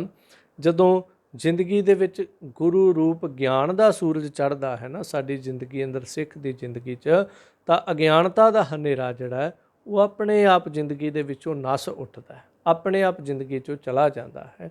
ਸੋ ਇਸ ਤਰ੍ਹਾਂ ਇਸ ਪੌੜੀ ਦੇ ਅੰਦਰ ਭਾਈ ਸਾਹਿਬ ਨੇ ਸਮਝਾਇਆ, ਜਦੋਂ ਯੁੱਗ ਪਲਟਿਆ, ਕਲਯੁੱਗ ਦਾ ਸਮਾਂ ਆਉਂਦਾ ਹੈ। ਸਮਾਂ ਆਉਣ ਦਾ ਮਤਲਬ ਲੋਕਾਂ ਦੇ ਜੀਵਨ ਜਦੋਂ ਪਲਟ ਗਏ, ਲੋਕਾਂ ਦੇ ਅੰਦਰੋਂ ਸ਼ੁਭ ਗੁਣ ਖਤਮ ਹੋ ਗਏ, ਇੱਕ ਦੂਜੇ ਦੇ ਪ੍ਰਤੀ ਦਇਆ ਭਾਵਨਾ ਖਤਮ ਹੋ ਗਈ, ਇੱਕ ਦੂਜੇ ਦੇ ਪ੍ਰਤੀ ਹਲੇਮੀ ਖਤਮ ਹੋ ਗਈ, ਇੱਕ ਦੂਜੇ ਦੇ ਪ੍ਰਤੀ ਪਿਆਰ ਮੁਹੱਬਤ ਭਾਵਨਾ ਪ੍ਰੇਮ ਜਿਹੜਾ ਸੀ ਖਤਮ ਹੋ ਗਿਆ। ਬਸ ਇਹ ਕਲਯੁੱਗ ਹੈ। ਜੇ ਤੁਹਾਡੇ ਅੰਦਰ ਸ਼ੁਭ ਗੁਣ ਨੇ, ਤੁਸੀਂ ਅੱਜ ਵੀ ਸਤਯੁਗ ਤ੍ਰੇਤਾ ਦੁਆਪਰ 'ਚ ਜਿਉਂਦੇ ਹੋ। ਸੋ ਇਸ ਤਰ੍ਹਾਂ ਇਸ 17ਵੀਂ ਪੌੜੀ ਜ਼ਿਕਰ ਕੀਤਾ। ਹੁਣ 18ਵੀਂ ਪੌੜੀ ਜ਼ਿਕਰ ਕਰਦੇ ਹਨ, ਕਲਯੁਗ ਬੌਧ ਅਵਤਾਰ ਧਰ, ਬੋਧ ਅਬੋਧ ਨਾ ਦ੍ਰਿਸ਼ਟੀ ਆਵੈ। ਕਲਯੁਗ ਦੇ ਅੰਦਰ ਬੋਧ ਅਵਤਾਰ ਹੋਇਆ, ਮਹਾਤਮਾ ਬੁੱਧ ਤੋਂ ਚੱਲੇ। ਬਹੁਤ ਵੱਡਾ ਇਹ ਸਮੇਂ ਦੇ ਉੱਤੇ ਇਹਨਾਂ ਦਾ ਸੰਸਾਰ 'ਤੇ ਖਾਸ ਕਰਕੇ ਇਸ ਹਿੰਦੁਸਤਾਨ ਮੁਲਕ 'ਚ ਬੜਾ ਲੰਮਾ ਇਹਨਾਂ ਦਾ ਪਸਾਰਾ ਰਿਹਾ ਕਦੀ। ਪਰ ਪਸਾਰਾ ਹੋਣ ਦੇ ਬਾਵਜੂਦ ਇਹਨਾਂ ਨੇ ਜੋ ਆਪਣੇ ਅੰਦਰ ਖਿਆਲ ਪੈਦਾ ਕਰ ਲਿਆ ਕਿ ਅਹਿੰਸਾ ਪਰਮੋ ਧਰਮਾ, ਸ਼ਸਤਰ ਇਹਨਾਂ ਨੇ ਸੁੱਟ ਦਿੱਤੇ। ਬਿਲਕੁਲ ਕਹਿ ਦਿੱਤਾ ਕਿ ਨਹੀਂ ਜੀ, ਕੀੜੀ ਵੀ ਨਹੀਂ ਮਰਨੀ ਚਾਹੀਦੀ ਸਾਡੇ ਤੋਂ, ਤੁਰੋ ਤੇ ਅੱਗੇ ਝਾੜੂ ਮਾਰਦੇ ਜਾਓ, ਮੂੰਹ 'ਤੇ ਕੱਪੜਾ ਬੰਨ੍ਹ ਕੇ ਰੱਖੋ। ਜਦੋਂ ਇਸ ਤਰ੍ਹਾਂ ਦਾ ਸਮਾਂ ਇਹਨਾਂ ਨੇ ਕਰ ਦਿੱਤਾ, ਸੱਚਾਈ ਇਹ ਹੋਈ ਕਿ ਇਹ ਉਪਦੇਸ਼ ਦੇ ਸਦਕਾ ਜਦੋਂ ਰਾਜਾ ਅਸ਼ੋਕ ਸਮਰਾਟ, ਇੰਨਾ ਵੱਡਾ ਮੁਲਕ ਦਾ ਰਾਜਾ, ਤੇ ਉਹਨੇ ਵੀ ਇਸ ਪਟਨਾ ਸਾਹਿਬ ਦੀ ਧਰਤੀ ਤੇ ਗੰਗਾ ਦੇ ਕਿਨਾਰੇ ਤੇ ਸ਼ਸਤਰ ਸੁੱਟ ਦਿੱਤੇ ਸੀ, ਮੈਂ ਅੱਜ ਤੋਂ ਬਾਅਦ ਲੜਨਾ ਨਹੀਂ। ਸੋ ਇਹੀ ਕਾਰਨ ਬਣਿਆ ਕਿ ਹਿੰਦੁਸਤਾਨ ਗੁਲਾਮ ਹੋ ਗਿਆ ਸੀ। ਸੋ ਜਦੋਂ ਬੌਧ ਧਰਮ ਆਇਆ, ਇਹਨਾਂ ਨੇ ਸੰਸਾਰ ਨੂੰ ਐਸਾ ਉਪਦੇਸ਼ ਦਿੱਤਾ। ਪਰ ਧੰਨ ਗੁਰੂ ਨਾਨਕ ਦੇਵ ਮਹਾਰਾਜ ਕਹਿੰਦੇ ਜੇ ਧਰਮ ਅੰਦਰ ਇੰਨਾ ਬਲ ਸੀ, ਜੇ ਇੰਨਾ ਹੀ ਉਹਨਾਂ ਨੇ ਸੰਸਾਰ ਨੂੰ ਗਿਆਨ ਦਿੱਤਾ, ਚਲੋ ਠੀਕ ਹੈ, ਸ਼ਸਤਰ ਸੁਟਾ ਦਿੱਤੇ, ਸੰਸਾਰ ਗੁਲਾਮ ਕਰਵਾ ਕੇ ਰੱਖ ਦਿੱਤਾ, ਉਹ ਇੱਕ ਵੱਖਰਾ ਪੱਖ ਸੀ। ਪਰ ਜੇ ਉਹਨਾਂ ਇੰਨਾ ਹੀ ਲੋਕਾਂ ਨੂੰ ਧਰਮ ਦਾ ਉਪਦੇਸ਼ ਦਿੱਤਾ ਹੈ, ਇੰਨਾ ਹੀ ਅਹਿੰਸੋ ਪਰਮਾ ਧਰਮਾਂ ਦਾ ਨਾਅਰਾ ਮਾਰਿਆ, ਤਾਂ ਫਿਰ ਸਾਰਾ ਸੰਸਾਰ ਜਿਹੜਾ ਉਹ 'ਤੇ ਧਰਮੀ ਹੋਣਾ ਚਾਹੀਦਾ ਸੀ। ਸੁਭਾਵਿਕ ਹੈ ਜਦੋਂ ਇੰਨਾ ਜ਼ਿਆਦਾ ਤੁਸੀਂ ਧਰਮ ਦਾ ਵਿਖਿਆਨ ਕਰ ਦਿੱਤਾ, ਤੇ ਫਿਰ ਤਾਂ ਘਰ ਘਰ ਦੇ ਵਿੱਚ ਬੋਧੀ, ਜਾਂ ਇੰਝ ਕਹਿ ਲਓ ਘਰ ਘਰ ਦੇ ਵਿੱਚ ਧਰਮੀ ਮਨੁੱਖ ਹੁੰਦਾ। ਪਰ ਸਾਹਿਬ ਕਹਿੰਦੇ ਬੋਧ ਅਬੋਧ ਨਾ ਦ੍ਰਿਸ਼ਟੀ ਆਵੈ, ਭਾਵ ਜਦੋਂ ਨਿਰਣਾ ਕਰਕੇ ਵਿਹਣੇ ਆ ਤਾਂ ਗਿਆਨ ਅਗਿਆਨ ਕਿਤੇ ਦਿਸਦਾ ਨਹੀਂ, ਭਾਵ ਗਿਆਨ ਉਹ ਕਿਤੇ ਦਿਸਦਾ ਨਹੀਂ ਪਿਆ, ਤੇ ਅਗਿਆਨਤਾ ਜਿਹੜੀ ਉਹ ਸਾਰੇ ਪਾਸੇ ਪਸਰੀ ਹੋਈ ਹੈ। ਬੋਧ ਅਬੋਧ ਨਾ ਦ੍ਰਿਸ਼ਟੀ ਆਵੈ। ਅੱਗੇ ਜ਼ਿਕਰ ਕਰਦੇ ਭਾਈ ਸਾਹਿਬ ਜੀ, ਕੋਏ ਨਾ ਕਿਸੈ ਵਰਜਈ, ਸੋਈ ਕਰੇ ਜੋਈ ਮਨ ਭਾਵੈ। ਕੋਈ ਕਿਸੇ ਨੂੰ ਵਰਜਦਾ ਨਹੀਂ, ਕੋਈ ਕਿਸੇ ਨੂੰ ਰੋਕਦਾ ਨਹੀਂ, ਤੇ ਨਾ ਕੋਈ ਕਿਸੇ ਨੂੰ ਮਨਾ ਕਰਦਾ। ਜਿਸ ਤਰ੍ਹਾਂ ਕਿਸੇ ਦੇ ਮਨ 'ਚ ਆਉਂਦੀ ਹੈ, ਲੋਕ ਉਸ ਤਰ੍ਹਾਂ ਕਰਦੇ ਨੇ, ਅੱਜ ਵੀ ਕਰਦੇ ਨੇ, ਪਹਿਲਾਂ ਵੀ ਕਰਦੇ ਰਹੇ, ਅਗਾਂਹ ਵੀ ਕਰਦੇ ਰਹਿਣਗੇ। ਬਾਹਰਲੀ ਦੁਨੀਆ ਦੀ ਗੱਲ ਛੱਡੋ, ਪਰਿਵਾਰ ਦੇ ਵਿੱਚ ਵੀ ਇੱਕ ਬੰਦਾ ਦੂਜੇ ਦੀ ਨਹੀਂ ਮੰਨਦਾ, ਮੈਂ ਆਪਣੇ ਮਨ ਦੀਆਂ ਕਰਾਂਗਾ। ਬੱਚੇ ਮਾਂ ਪਿਓ ਦੀ ਨਹੀਂ ਮੰਨਦੇ ਪਏ, ਆਪਣੇ ਮਨ ਦੀਆਂ ਕਰਾਂਗੇ। ਸੋ ਇਸ ਤਰ੍ਹਾਂ ਭਾਈ ਸਾਹਿਬ ਜੀ ਜ਼ਿਕਰ ਕਰਦੇ, ਨਾ ਕੋਈ ਕਿਸੇ ਨੂੰ ਮਨਾ ਹੀ ਕਰਦਾ। ਦੇਖੋ ਅੱਜ ਸਮਾਂ ਐਸਾ ਹੈ, ਕੋਈ ਸਾਹਮਣੇ ਚੋਰੀ ਕਰਦਾ ਹੋਵੇ ਨਾ, ਤੇ ਕਈ ਵਾਰ ਲੋਕ ਉਹਨੂੰ ਵੀ ਮਨਾ ਨਹੀਂ ਕਰਦੇ ਵੀ ਤੂੰ ਇੰਝ ਕਿਉਂ ਕਰਦੇ ਆ। ਕਈ ਵਾਰ ਤੁਰਿਆ ਜਾਂਦੇ ਆ, ਕੋਈ ਹੁੱਲੜਬਾਜ਼ ਕਹਿ ਦੇਵਾਂ, ਕੋਈ ਮਾੜੇ ਲੋਕ ਜਿਹੜੇ ਨੇ ਉਹ ਕਿਸੇ ਨੂੰ ਟਿਚਰਾਂ ਕਰਦੇ, ਕਿਸੇ ਦਾ ਮਜ਼ਾਕ ਉਡਾਉਂਦੇ ਹੋਣ, ਕਿਸੇ ਦੀ ਇੱਜ਼ਤ ਨੂੰ ਹੱਥ ਪਾਉਣ ਦੀ ਕੋਸ਼ਿਸ਼ ਕਰਨ, ਫਿਰ ਵੀ ਅੱਜ ਐਸੇ ਮਰੀ ਹੋਈ ਜ਼ਮੀਰ ਦੇ ਲੋਕ ਨੇ, ਕੋਈ ਨਾ ਕਿਸੇ ਵਰਜਈ, ਕੋਈ ਕਿਸੇ ਨੂੰ ਰੋਕਦਾ ਹੀ ਨਹੀਂ ਹੈ ਕਿ ਭਾਈ ਤੂੰ ਆ ਕਿਉਂ ਕਰਦਾ ਪਿਆ ਹੈ। ਜੋ ਕੋਈ ਬੱਚੀ ਜਾ ਰਹੀ ਹੈ ਤਾਂ ਤੂੰ ਉਹਦੇ ਨਾਲ ਇੰਝ ਕਿਉਂ ਕਰਦਾ। ਉਲਟਾ ਲੋਕ ਅੱਖ ਜੀ ਚੁਰਾ ਕੇ ਪਰਾਂ ਨੂੰ ਹੋ ਜਾਂਦੇ ਨੇ। ਜਾਂ ਇੰਝ ਕਹਿ ਲਈਏ, ਆ ਕੋਈ ਮਨੁੱਖ ਮਾੜਾ ਕੰਮ ਕਰਦਾ ਹੈ, ਕੋਈ ਚੋਰੀ ਠੱਗੀ ਆਦਿ ਕਰਦਾ, ਤਾਂ ਕੋਈ ਕਿਸੇ ਨੂੰ ਵਰਜਦਾ ਹੀ ਨਹੀਂ। ਜੇ ਸੜਕ ਦੇ ਉੱਤੇ ਐਕਸੀਡੈਂਟ ਹੋ ਗਿਆ, ਬੰਦਾ ਤੜਫਦਾ, ਇੱਕ ਬੰਦਾ ਵੀਡੀਓ ਬਣਾ ਰਿਹਾ, ਦੂਜਾ ਉਹਨੂੰ ਮਨਾ ਹੀ ਨਹੀਂ ਕਰਦਾ ਪਿਆ, ਉਹ ਵੀ ਉਲਟਾ ਆਪ ਬਣਾਉਣ ਲੱਗ ਜਾਂਦਾ। ਸੋ ਕੈਸਾ ਜ਼ਮਾਨਾ ਆ ਗਿਆ ਕਿ ਕੋਈ ਕਿਸੇ ਨੂੰ ਵਰਜਦਾ ਨਹੀਂ। ਤੇ ਜੇ ਪੁੱਛੋ ਭਾਈ ਤੂੰ ਉਹਨੂੰ ਰੋਕਿਆ ਨਹੀਂ, ਕਹਿੰਦੇ ਜੀ ਜ਼ਮਾਨਾ ਬੜਾ ਮਾੜਾ ਅੱਜ ਕੱਲ੍ਹ, ਜੇ ਕਿਸੇ ਨੂੰ ਰੋਕਾਂਗੇ ਅਗਲਾ ਗੱਲ ਨੂੰ ਆਉਂਦਾ, ਇਸ ਕਰਕੇ ਕੋਈ ਕਿਸੇ ਨੂੰ ਰੋਕਦਾ ਹੀ ਨਹੀਂ। ਜੋ ਮਰਜ਼ੀ ਦੁਨੀਆ ਕਰੀ ਜੇ, ਘਰ ਦੇ ਵਿੱਚ ਮਾਂ ਪਿਓ ਬੱਚਿਆਂ ਨੂੰ ਨਹੀਂ ਰੋਕਦਾ ਪਿਆ, ਨਹੀਂ ਜੀ ਜ਼ਮਾਨਾ ਹੀ ਕੁਛ ਹੋਰ ਹੈ। ਸੋ ਇਸ ਤਰ੍ਹਾਂ ਇਹ ਸਮਾਂ ਬਿਲਕੁਲ ਭਾਈ ਸਾਹਿਬ ਦੇ ਬਚਨ ਜਿਹੜੇ ਅੱਜ ਦੇ ਹਾਲਾਤ 'ਤੇ ਇੱਕ ਇੱਕ ਅੱਖਰ ਟੁਕਦਾ, ਕੋਈ ਨਾ ਕਿਸੇ ਵਰਜਈ, ਸੋਈ ਕਰੇ ਜੋ ਹੀ ਮਨ ਪਾਵੇ। ਜੋ ਕਿਸੇ ਦੇ ਮਨ 'ਚ ਪਾਉਂਦਾ ਉਹ ਕਰਦਾ। ਸ਼ਬਦ ਕਿਹਾ ਜਾਂਦਾ ਜੀ ਸਾਡੇ ਕੋਲ ਫਰੀਡਮ ਹੈ, ਅਸੀਂ ਸੁਤੰਤਰ ਹਾਂ, ਅਸੀਂ ਜਿਵੇਂ ਸਾਡੀ ਮਰਜ਼ੀ ਅਸੀਂ ਉਵੇਂ ਆਪਣੀ ਜ਼ਿੰਦਗੀ ਜਿਹੜੀ ਉਹ ਜਿਉ ਸਕਦੇ ਹਾਂ। ਸਾਡੇ 'ਤੇ ਕੋਈ ਸੱਭਿਆਚਾਰ ਲਾਗੂ ਨਹੀਂ ਹੁੰਦਾ ਜੀ, ਸਾਡੇ 'ਤੇ ਕੋਈ ਮਰਿਆਦਾ ਲਾਗੂ ਨਹੀਂ ਹੁੰਦੀ ਜੀ। ਉਹ ਪੁਰਾਣੀਆਂ ਗੱਲਾਂ ਸੀ ਜੀ, ਇਸ ਤਰ੍ਹਾਂ ਤੁਸੀਂ ਆਪਣੇ ਸੱਭਿਆਚਾਰ ਦੇ ਵਿੱਚ ਜਿਉਣਾ, ਰੀਤ ਸੀ ਰਸਮੋ ਰਿਵਾਜ਼ਾਂ 'ਚ ਜਿਉਣਾ। ਨਹੀਂ ਜੀ, ਹੁਣ ਤਾਂ ਪੜ੍ਹੇ ਲਿਖਿਆ ਬੱਚਿਆਂ ਦਾ ਯੁੱਗ ਹੈ ਜੀ। ਅੱਜ ਇਹ ਸ਼ਬਦ ਬੜਾ ਪ੍ਰਧਾਨ ਹੋ ਗਿਆ। ਠੀਕ ਹੈ, ਪੜ੍ਹਨਾ ਲਿਖਣਾ ਮਾੜਾ ਨਹੀਂ, ਪਰ ਜੋ ਸਾਨੂੰ ਕੋਈ ਚੱਜ ਆਚਾਰ ਸ੍ਰੇਸ਼ਟ ਆਚਰਣ ਦਿੱਤੇ ਗਏ ਸਾਡੇ ਵੱਡਿਆਂ ਵੱਲੋਂ, ਜੋ ਕੋਈ ਸੰਸਕਾਰ ਦਿੱਤੇ ਗਏ, ਉਹਨਾਂ ਨੂੰ ਤਿਆਗਣਾ ਤਾਂ ਫਿਰ ਚੰਗੀ ਗੱਲ ਨਹੀਂ ਹੈ। ਪਰ ਨਹੀਂ, ਕੋਈ ਕਿਸੇ ਨੂੰ ਵਰਜਦਾ ਨਹੀਂ ਹੈ। ਬਜ਼ੁਰਗ ਘਰ ਵਿੱਚ ਬੈਠਾ, ਉਹ ਵੀ ਕਈ ਦਫਾ ਬੱਚਿਆਂ ਨੂੰ ਵਰਜਦਾ ਨਹੀਂ। ਜੇ ਵਰਜਦਾ ਤਾਂ ਉਹਦੀ ਸੁਣਦੇ ਨਹੀਂ ਹਨ। ਉਹ ਅੱਗੋਂ ਭਾਈ ਸਾਹਿਬ ਜਿਵੇਂ ਕਹਿੰਦੇ, ਸੋਈ ਕਰੇ ਜੋ ਹੀ ਮਨ ਭਾਵੈ, ਜੋ ਉਹਨਾਂ ਬੱਚਿਆਂ ਦੇ ਮਨ ਆਉਂਦੀ ਉਹ ਕਰਦੇ ਪਏ ਨੇ। ਅੱਗੇ ਜ਼ਿਕਰ ਕਰਦੇ, ਕਿਸੇ ਪੂਜਾਈ ਸਿੱਲਾ ਸੁਣ, ਕੋਈ ਗੋਰੀ ਮੜੀ ਪੂਜਾਵੈ। ਕੀ ਕਰਦੇ ਸਾਨੂੰ ਤੇ ਚਲੋ ਇੱਕ ਸੰਸਾਰਕ ਗੱਲਾਂ ਨੇ, ਧਰਮ ਦੇ ਵੱਲ ਵਿਆਖਿਆ ਕਰਕੇ ਇਹਦੀ ਕਹਿੰਦੇ ਨੇ ਕੋਈ ਕਿਸੇ ਨੂੰ ਵਰਜਦਾ ਹੀ ਨਹੀਂ ਸੀ। ਅੱਜ ਵੀ ਇਹੀ ਹਾਲ ਹੈ। ਕੋਈ ਸਿੱਲਾ ਸੁਣ, ਕੋਈ ਸੁੰਨਤ ਕਰਾ ਰਿਹਾ, ਕੋਈ ਸਿੱਲਾ ਸੁਣ ਭਾਵ ਕਿ ਸ਼ਿਲਾ ਪੱਥਰ ਜਿਹੜਾ ਹੈ ਉਹ ਸ਼ਿਲਾ ਨੂੰ ਪੂਜਦਾ ਪਿਆ, ਪੱਥਰ ਨੂੰ ਪੂਜਦਾ ਪਿਆ। ਕੋਈ ਗੋਰੀ ਮੜੀ ਪੂਜਾਵੈ, ਕੋਈ ਗੋਰ ਕਬਰਾਂ ਨੂੰ ਪੂਜਦਾ, ਕੋਈ ਮੜੀਆਂ ਨੂੰ ਜਾ ਕੇ ਪੂਜਦਾ। ਇਸ ਪੰਕਤੀ ਦੇ ਨਾਲ ਉੱਪਰਲੀ ਦੇ ਅਰਥ ਕਰਾਂ ਤਾਂ ਕੋਈ ਨਾ ਕਿਸੇ ਵਰਜਈ, ਕੋਈ ਕਿਸੇ ਨੂੰ ਰੋਕਦਾ ਹੀ ਨਹੀਂ ਪਿਆ। कि भाई तू इंज क्यों कर रहा है। माफ़ करिओ, सिख भी कई दफ़ा जिंदगी च देखिया है कि दस्तारे बन्ने हुंदे ने सोहणे, कई दफ़ा तो सरी साहब भी थल्लिओं दी पाए हुंदे ने, कदी वीरवार किसी कबर की लाइन ते खड़े हुंदे ने, कदी किसी मठ की लाइन ते खड़े हुंदे, जाके हत्थां 'च प्रसाद फड़े हुंदे, हाँ जी ये फलाना बाबा है जी, अज वीरवार है। सो इस तरह कोई ना किसी वरजे उत्थे साडे वर्गे 50 कोलों ਦੀ ਲੰਘ ਕੇ ਟੀਚਰ ਘਰ ਉਹ ਵੇਖੋ ਸਰਦਾਰ ਵੀ ਖੜਾ ਹੋਇਆ ਲਾਈਨ 'ਚ, ਪਰ ਵਰਜਦੇ ਨਹੀਂ ਉਹਨੂੰ ਉਤਰ ਕੇ ਵੀ ਭਾਈ ਰੋਕ ਕੇ ਇਹਨੂੰ ਵਰਜੀਏ, ਤੂੰ ਇੱਥੇ ਕੀ ਕਰਦਾ ਫਿਰਦਾ। ਕਿਉਂਕਿ ਦੂਜੇ ਘਰੇ ਤਾਂ ਉਹ ਜਾਵੇ ਨਾ ਜਿਹਦੇ ਆਪਣੇ ਘਰੇ ਨਾ ਹੋਵੇ। ਪਰ ਸਾਹਿਬ ਬਾਣੀ ਅੰਦਰ ਇੱਕ ਬਚਨ ਕਹਿੰਦੇ ਨੇ ਕਿ ਜਾ ਕਾ ਠਾਕੁਰ ਉੱਚਾ ਹੋਈ, ਸੋ ਜਨ ਪਰ ਘਰ ਜਾਤ ਨਾ ਸੋਹੀ। ਜਿਸ ਦਾ ਮਾਲਕ ਉੱਚਾ ਸਮਰੱਥ ਹੋਵੇ ਉਹ ਦੂਜੇ ਦੇ ਘਰੇ ਜਾਂਦਾ ਸ਼ੋਭਦਾ ਨਹੀਂ ਹੈ। ਸੋ ਇਸ ਤਰ੍ਹਾਂ ਇੱਥੇ ਭਾਈ ਸਾਹਿਬ ਜ਼ਿਕਰ ਕਰਦੇ, ਪਰ ਕੋਈ ਕਿਸੇ ਨੂੰ ਵਰਜਦਾ ਹੀ ਨਹੀਂ। ਕੋਈ ਮੜੀਆਂ ਤੇ ਤੁਰਿਆ, ਕੋਈ ਕਬਰਾਂ ਤੇ ਤੁਰਿਆ, ਕੋਈ ਪੱਥਰਾਂ ਨੂੰ ਪੂਜਦਾ ਫਿਰਦਾ। ਤੰਤਰ ਮੰਤਰ ਪਾਖੰਡ ਕਰ, ਕਲਹ ਕਰੋਧ ਬਹੁਵਾਦ ਵਧਾਵੈ। ਫਿਰ ਕੀ ਹੈ, ਤੰਤਰ ਤਵੀਤ, ਫਿਰ ਮੰਤਰ, ਮੰਤਰ ਪੜ੍ਹ ਕੇ ਉਹ ਤਿਆਰ ਕਰਨਾ ਸਾਰਾ ਕੁਛ, ਇੱਕ ਮੰਤ ਦੇਣਾ, ਮੰਤਰ ਦਾ ਅਰਥ ਇੱਕ ਸਲਾਹ ਦੇਣਾ ਹੁੰਦਾ, ਇੱਕ ਮੰਤ ਦੇਣਾ ਭਾਵ ਬੰਨ੍ਹ ਦੇਣਾ। ਸੋ ਇਸ ਤਰ੍ਹਾਂ ਤੰਤਰ ਮੰਤਰ ਪਾਖੰਡ ਕਰ, ਲੋਕ ਤਾਂ ਜੰਤਰਾਂ ਮੰਤਰਾਂ ਤੰਤਰਾਂ ਦੇ ਪਾਖੰਡ ਦੇ ਵਿੱਚ ਪਏ ਹੋਏ ਨੇ, ਪਾਖੰਡ ਕਰਨ ਲੱਗੇ ਹੋਏ ਨੇ। ਕਲਹ ਕਰੋਧ ਬਹੁਵਾਦ ਵਧਾਵੈ, ਫਿਰ ਬਹੁਤ ਜ਼ਿਆਦਾ ਇੱਕ ਦੂਜੇ ਦੇ ਨਾਲ ਕਲਹ ਲੜਾਈ ਕਰਦੇ ਨੇ। ਲੜਾਈ ਕਰਨ ਦਾ ਕਾਰਨ ਕਰੋਧ, ਝਗੜਾ, ਗੁੱਸਾ ਜਦੋਂ ਅੰਦਰ ਆਉਂਦਾ ਹੈ, ਗੁੱਸਾ ਆਉਂਦਾ, ਕਰੋਧ ਪੈਦਾ ਹੋ ਗਿਆ ਜਦੋਂ, ਸੋ ਉਸ ਕਰੋਧ ਦੇ ਸਦਕਾ ਵਾਦ ਵਧਾਵੈ, ਬਹੁਤ ਜ਼ਿਆਦਾ ਵਾਦ ਝਗੜਾ ਜਿਹੜਾ ਉਹਨੂੰ ਵਧਾ ਦਿੰਦੇ। ਜਿਹੜੀ ਗੱਲ ਠੀਕ ਹੈ ਕਿਸੇ ਤੋਂ ਗਲਤੀ ਹੋਈ, ਆਪਣੇ ਤੋਂ ਹੋਈ, ਦੂਜੇ ਤੋਂ ਹੋਈ, ਉਸ ਗੱਲ ਨੂੰ ਜਿੱਥੇ ਪਿਆਰ ਨਾਲ ਬਹਿ ਕੇ ਸੁਲਝਾਇਆ ਜਾਣਾ, ਕਈ ਵਾਰ ਕੁਛ ਲੜਾਈਆਂ ਐਸੀਆਂ ਹੋ ਜਾਂਦੀਆਂ ਜਿਨ੍ਹਾਂ 'ਚ ਬਾਅਦ 'ਚ ਸ਼ਬਦ ਕਿਹਾ ਜਾਂਦਾ ਗੱਲ ਤਾਂ ਏਡੀ ਹੈ ਨਹੀਂ ਸੀ, ਪਰ ਜਦੋਂ ਸੁਲਝਾਉਣ ਲੱਗੇ ਫਲਾਣਾ ਸਿਓ ਬੋਲਿਆ ਹੀ ਇੰਨੇ ਗੁੱਸੇ ਦੇ ਵਿੱਚ ਕਿ ਲੜਾਈ ਸ਼ੁਰੂ ਹੋ ਗਈ। ਜੇ ਉਹ ਗੁੱਸੇ 'ਚ ਨਾ ਬੋਲਦਾ ਸ਼ਾਇਦ ਮੈਟਰ ਜਿਹੜਾ ਉਹ ਸੋਲਵ ਹੋ ਜਾਂਦਾ। ਇਸੇ ਲਈ ਭਾਈ ਸਾਹਿਬ ਜੀ ਕਹਿੰਦੇ ਨੇ ਕਿ ਕਲਹ ਕਰੋਧ ਬਹੁਵਾਦ ਵਧਾਵੈ, ਮਨੁੱਖ ਲੜਾਈ ਝਗੜਾ ਜਿਹੜਾ ਇਹਨੂੰ ਬਹੁਤ ਵਧਾ ਰਿਹਾ, ਅਤੇ ਇਹ ਕਾਰਨ ਜੰਤਰਾਂ ਮੰਤਰਾਂ ਤੰਤਰਾਂ ਦੇ ਪਾਖੰਡ ਵਿੱਚ ਪੈ ਗਿਆ। ਇਸ ਪੰਕਤੀ ਵੱਲ ਫਿਰ ਅਰਥ ਕਰਾਂ, ਜੰਤਰਾਂ ਮੰਤਰਾਂ ਤੰਤਰਾਂ ਦੇ ਵਿੱਚ ਪੈ ਗਿਆ, ਕੋਈ ਨਾ ਕਿਸੇ ਵਰਜੇ, ਫਿਰ ਵੀ ਕੋਈ ਕਿਸੇ ਨੂੰ ਰੋਕਦਾ ਹੀ ਨਹੀਂ ਪਿਆ। ਘਰ ਦੇ ਵਿੱਚ ਪਤਾ ਹੈ ਸਾਡਾ ਫਲਾਣਾ ਜਿਹੜਾ ਘਰ ਦਾ ਜੀ ਜਿਹੜਾ ਉਹ ਆਹ ਕੁਛ ਕਰਦਾ, ਪਰ ਪਤਾ ਹੋਣ ਦੇ ਬਾਵਜੂਦ ਲੋਕਾਂ ਦੀ ਗੱਲ ਛੱਡੋ, ਟੱਬਰ ਦੇ ਜੀ ਨਹੀਂ ਉਹਨੂੰ ਰੋਕਦੇ ਵੀ ਨਹੀਂ ਭਾਈ ਤੂੰ ਇਹ ਜੋ ਕਰ ਰਿਹਾ ਇਹ ਗਲਤ ਹੈ। ਕਈ ਤਾਂ ਕਹਿੰਦੇ ਸਾਨੂੰ ਪਤਾ ਹੀ ਨਹੀਂ, ਪਰ ਪਤਾ ਸਾਰਿਆਂ ਨੂੰ ਹੁੰਦਾ ਟੱਬਰ 'ਚ ਕੀ ਕੁਛ ਹੋ ਰਿਹਾ, ਪਰ ਰੋਕਦੇ ਹੀ ਨਹੀਂ ਇੱਕ ਦੂਜੇ ਨੂੰ। ਇਸ ਕਰਕੇ ਸੋਈ ਕਰੇ ਜੋਈ ਮਨ ਭਾਵੇ, ਜੇ ਰੋਕ ਵੀ ਦਿੰਦੇ ਤੇ ਅੱਗੋਂ ਕਹਿੰਦੇ ਲੈ ਤੂੰ ਬਾਹਲੀ ਗੁਰਮਤ ਜਾਣਦਾ ਸੀ ਤਾਂ ਜੋ ਸਾਡੇ ਮਨ ਆਉਂਦੀ ਅਸੀਂ ਕਰਾਂਗੇ।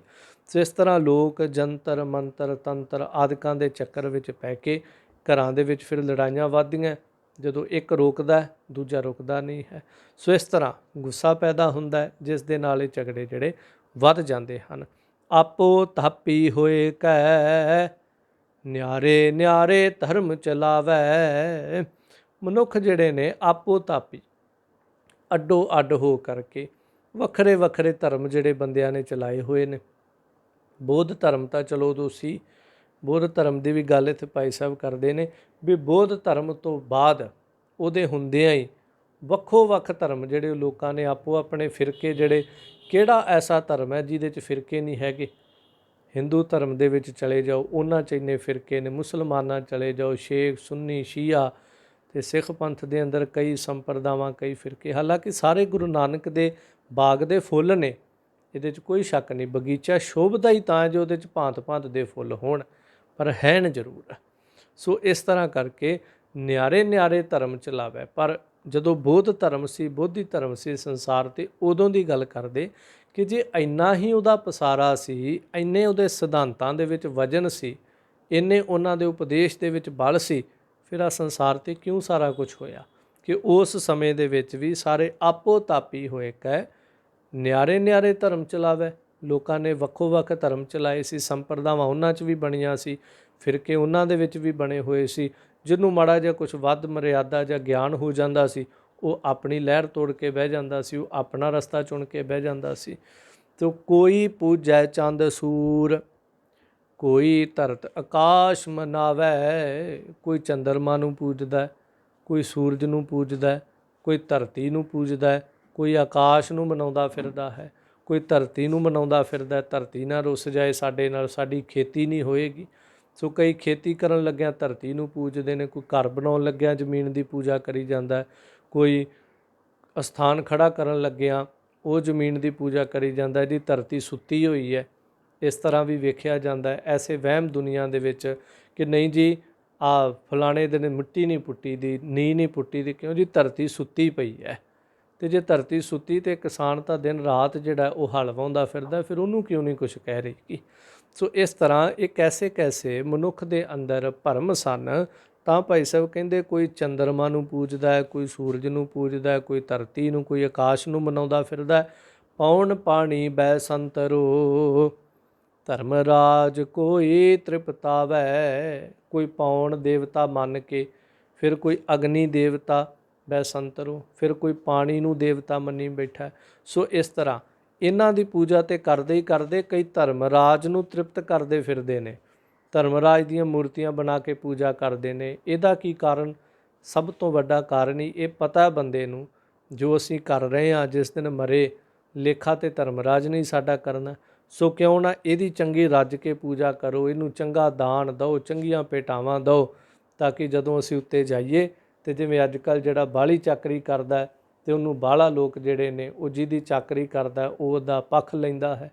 ਸੋ ਦੁਨੀਆ ਸ਼ਾਇਦ ਅੱਜ ਧਰਮ ਰਾਜ ਦੀ ਤਾਂ ਹੀ ਨਹੀਂ ਪੂਜਾ ਕਰਦੀ ਵੀ ਜਿਸ ਦਿਨ ਮਰ ਕੇ ਦੇ ਕੋਲ ਜਾਵਾਂਗੇ ਕਵਾਂਗੇ ਦੇਖੋ ਜੀ ਅਸੀਂ ਤਾਂ ਰੋਜ਼ ਫੁੱਲ ਚੜ੍ਹਾ ਕੇ ਆਉਂਦੇ ਸੀ ਤੁਹਾਡੀ ਮੂਰਤੀ 'ਤੇ, ਰੋਜ਼ ਤੁਹਾਨੂੰ ਭੋਗ ਲਵਾ ਕੇ ਆਉਂਦੇ ਸੀ, ਰੋਜ਼ ਅਸੀਂ ਆਹ ਕੁਛ ਕਰਦੇ ਸੀ, ਹੁਣ ਜੋ ਕੁਛ ਅਸੀਂ ਕੀਤਾ ਹੁਣ ਤੁਸੀਂ ਵੀ ਸਾਡਾ ਥੋੜ੍ਹਾ ਜਿਹਾ ਧਿਆਨ ਰੱਖੋ। ਤਾਂ ਭਾਈ ਸਾਹਿਬ ਕਹਿੰਦੇ ਧਰਮ ਰਾਜ ਕੋਈ ਤ੍ਰਿਪਤਾਵੈ, ਕੋਈ ਧਰਮ ਰਾਜ ਨੂੰ ਤ੍ਰਿਪਤ ਕਰਨ ਵਿੱਚ ਲੱਗਾ ਹੈ। ਜਦੋਂ ਪੁੱਛੀਏ ਭਾਈ ਸਾਹਿਬ ਤੁਹਾਡਾ ਕੀ ਨਿਰਣਾ ਹੈ ਫਿਰ ਕਲਯੁੱਗ ਦੇ ਪ੍ਰਤੀ, ਤਾਂ ਅਖੀਰਲੀ ਪੰਕਤੀ 'ਚ ਕਹਿੰਦੇ ਫੋਕਟ ਧਰਮੀ ਭਰਮ ਭੁਲਾਵੈ। ਇਹ ਸਾਰੇ ਫੋਕਟ ਨੇ ਧਰਮੀ ਲੋਕ। ਫਿਰ ਇਹ ਧਰਮੀ ਭਰਮ ਦੇ ਵਿੱਚ ਪਏ ਹੋਏ ਭੁੱਲੇ ਨੇ। ਇਹ ਧਰਮੀ ਲੋਕ ਵੀ ਜਿਹੜੇ ਆਪਣੇ ਆਪ ਨੂੰ ਧਰਮੀ ਅਖਵਾਉਂਦੇ ਇਹ ਵੀ ਫੋਕਟ ਨੇ, ਝੂਠੇ ਨੇ। ਅਤੇ ਜਿਹੜੇ ਇਹ ਧਰਮ ਦੇ ਪਾਖੰਡ ਕਰਦੇ ਪਏ ਨੇ ਉਹ ਪਾਖੰਡ ਵੀ ਝੂਠੇ ਨੇ। ਜਿਹੜੀਆਂ ਧਰਮ ਦੀਆਂ ਬਾਹਰੀ ਤੌਰ 'ਤੇ ਪੂਜਾ ਕਰਦੇ ਪਏ ਨੇ ਸਿਰਫ ਆਪਣੇ ਅਹਮ ਨੂੰ, ਹੰਕਾਰ ਨੂੰ ਪੱਠੇ ਪਾਉਣ ਵਾਸਤੇ ਕਰਦੇ ਨੇ, ਉਹ ਵੀ ਸਾਰਾ ਕੁਛ ਜਿਹੜਾ ਉਹ ਫੋਕਟ ਹੈ। ਤਾਂ ਸਾਹਿਬ ਜੀ ਨੇ ਬਾਣੀ ਅੰਦਰ ਜ਼ਿਕਰ ਕੀਤਾ ਨਿਰਵਾਣ ਕੀਰਤਨ ਗਾਵੋ ਕਰਤੇ ਕਾ ਨਿਮਖ ਸਿਮਰਤ ਜਿਤ ਛੂਟੈ। ਤੂੰ ਵਾਸ਼ਨਾ ਰਹਿ ਧੋ ਕੇ ਕਰ ਜੋ ਕਰਨਾ। ਸ਼ਕਾਮ ਕਰਮ ਵੀ ਭਲੇ ਨਹੀਂ ਹੈ, ਤੂੰ ਬਿਲਕੁਲ ਨਿਸ਼ਕਾਮ ਹੋ ਕੇ ਕਰ। ਕਰਮ ਕਰਤ ਹੋਵੈ ਨਿਹ ਕਾਮੀ ਤਿਸ ਕੋ ਹੋਤ ਪ੍ਰਾਪਤ ਸੁਆਮੀ। ਸੋ ਇਸ ਤਰ੍ਹਾਂ ਬਾਣੀ ਅੰਦਰ ਵੀ ਸਾਹਿਬ ਜੀ ਨੇ ਵਾਰ-ਵਾਰ ਸਮਝਾਇਆ ਜੇ ਛੁੱਟਣਾ ਚਾਹੁੰਦਾ ਹੈ ਤਾਂ ਇੰਜ ਕਰ। ਸੋ ਭਾਈ ਸਾਹਿਬ ਜੀ ਵੀ ਕਹਿੰਦੇ ਫੋਕਟ ਧਰਮੀ ਭਰਮ ਭੁਲਾਵੈ। ਸੋ ਧਰਮ ਦੇ ਅੰਦਰ ਪਏ ਹੋਏ ਫੋਕਟ ਕਰਮ ਕਰਦੇ ਨੇ ਮਨੁੱਖ, ਅਤੇ ਧਰਮ ਦੇ ਅੰਦਰ ਪੈ ਕੇ ਧਰਮ ਨੇ ਭਰਮ ਨੂੰ ਖਤਮ ਕਰਨਾ ਸੀ, ਪਰ ਮਾਫ ਕਰਿਓ ਲੋਕਾਂ ਨੇ ਧਰਮ ਨੂੰ ਹੀ ਭਰਮ ਬਣਾ ਕੇ ਰੱਖ ਦਿੱਤਾ। ਧਰਮ ਦੇ ਨਾਲ ਜੁੜ ਕੇ ਭਰਮ ਨੇ ਖਤਮ ਹੋਣਾ ਸੀ, ਪਰ ਧਰਮ ਦੀ ਵਿਆਖਿਆ ਹੀ ਐਸੀ ਹੋ ਗਈ ਹੁਣ ਧਰਮ ਵੀ ਭਰਮ ਜਾਪਣ ਲੱਗ ਪਿਆ। ਬਹੁਤ ਔਖਾ ਹੋ ਗਿਆ ਇਸ ਗੱਲ ਨੂੰ ਹੁਣ ਕਲੀਅਰ ਕਰਨਾ, ਕਿਉਂਕਿ ਧਰਮ ਨੂੰ ਹੀ ਕਰਮ ਕਾਂਡਾਂ ਨੇ ਭਰਮ ਬਣਾ ਕੇ ਰੱਖ ਦਿੱਤਾ। ਹੁਣ ਜਦੋਂ ਧਰਮ ਦੀ ਵਿਆਖਿਆ ਕਰੋ ਤਾਂ ਸਾਹਮਣੇ ਵਾਲਾ ਸਮਝਦਾ ਹੈ ਭਰਮ ਦੀ ਵਿਆਖਿਆ ਕਰ ਰਿਹਾ। ਸੋ ਇਸ ਤਰ੍ਹਾਂ ਭਾਵ ਅਰਥ ਇਸ ਪੌੜੀ ਦੇ ਅੰਦਰ ਇਹੀ ਹੈ ਕਿ ਬੁੱਧ ਅਤੇ ਬੁੱਧ ਪ੍ਰਸਤ ਮਨਮਤੀ ਮੱਤਾਂ ਬਾਬਤ ਭਾਈ ਸਾਹਿਬ ਜੀ ਨੇ ਇੱਥੇ ਕੇਵਲ ਇਹੀ ਸਮਝਾਇਆ ਇਸ ਪੌੜੀ ਦੇ ਅੰਦਰ ਕਿ ਜੋ ਲੋਕ ਉਸ ਕਰਤਾ ਅਕਾਲ ਪੁਰਖ ਪਰਿਪੂਰਨ ਪਰਮੇਸ਼ਰ ਨੂੰ ਨਹੀਂ ਮੰਨਦੇ ਹਨ, ਇਸ ਕਰਕੇ ਇਹ ਬੋਧ ਕਾਹਦਾ, ਜੇ ਅਸੀਂ ਕਹਿੰਦੇ ਬੋਧ ਦਾ ਅਰਥ ਤਾਂ ਹੁੰਦਾ ਨਾ ਗਿਆਨ ਹੋ ਗਿਆ ਜੀ, ਮੈਨੂੰ ਬੋਧ ਹੋ ਗਿਆ ਇਸ ਗੱਲ ਦਾ, ਮੈਨੂੰ ਗਿਆਨ ਹੋ ਗਿਆ। ਜੇ ਅਸੀਂ ਕਹੀਏ ਉਸ ਵਕਤ ਬੋਧ ਧਰਮ ਨੇ ਬੜਾ ਬੋਧ ਕਰਾਇਆ ਲੋਕਾਂ ਨੂੰ, ਤਾਂ ਭਾਈ ਸਾਹਿਬ ਕਹਿੰਦੇ ਬੋਧ ਤਾਂ ਦਿਸਦਾ ਹੀ ਨਹੀਂ, ਉਹ ਤਾਂ ਅਬੋਧ ਹੋਇਆ ਪਿਆ ਸਾਰਾ ਕੁਛ, ਭਾਵ ਗਿਆਨ ਤੋਂ ਰਹਿਤ ਹੋਇਆ। ਫਿਰ ਜੋ ਪੱਥਰ ਪੂਜਾ ਇਹ ਆ ਸਾਰੇ ਐਬ ਸਨ, ਇਹ ਬੋਧੀ ਵੀ ਕਰਦੇ ਨੇ, ਕਿਉਂਕਿ ਉਹ ਵੀ ਹੁਣ ਮਹਾਤਮਾ ਬੁੱਧ ਦੀ ਕਿਤਨੀ ਵੱਡੀ ਮੂਰਤ ਹੈ। ਸੋ ਇਸ ਤਰ੍ਹਾਂ ਇਹ ਸਾਰਾ ਕੁਛ ਜਿਹੜਾ ਹੈ ਜੇ ਉੱਥੇ ਬੁੱਧ ਧਰਮ ਨੇ ਪ੍ਰਚਾਰ ਪ੍ਰਸਾਰ ਕੀਤਾ ਤਾਂ ਭਾਈ ਸਾਹਿਬ ਕਹਿੰਦੇ ਬੋਧ ਤਾਂ ਹੋਇਆ ਹੀ ਨਹੀਂ, ਤੁਹਾਨੂੰ ਗਿਆਨ ਤਾਂ ਹੋਇਆ ਹੀ ਨਹੀਂ, ਤੁਸੀਂ ਤਾਂ ਹਾਲੇ ਵੀ ਅਗਿਆਨਤਾ ਦੇ ਵਿੱਚ ਫਸੇ ਪਏ ਹੋ।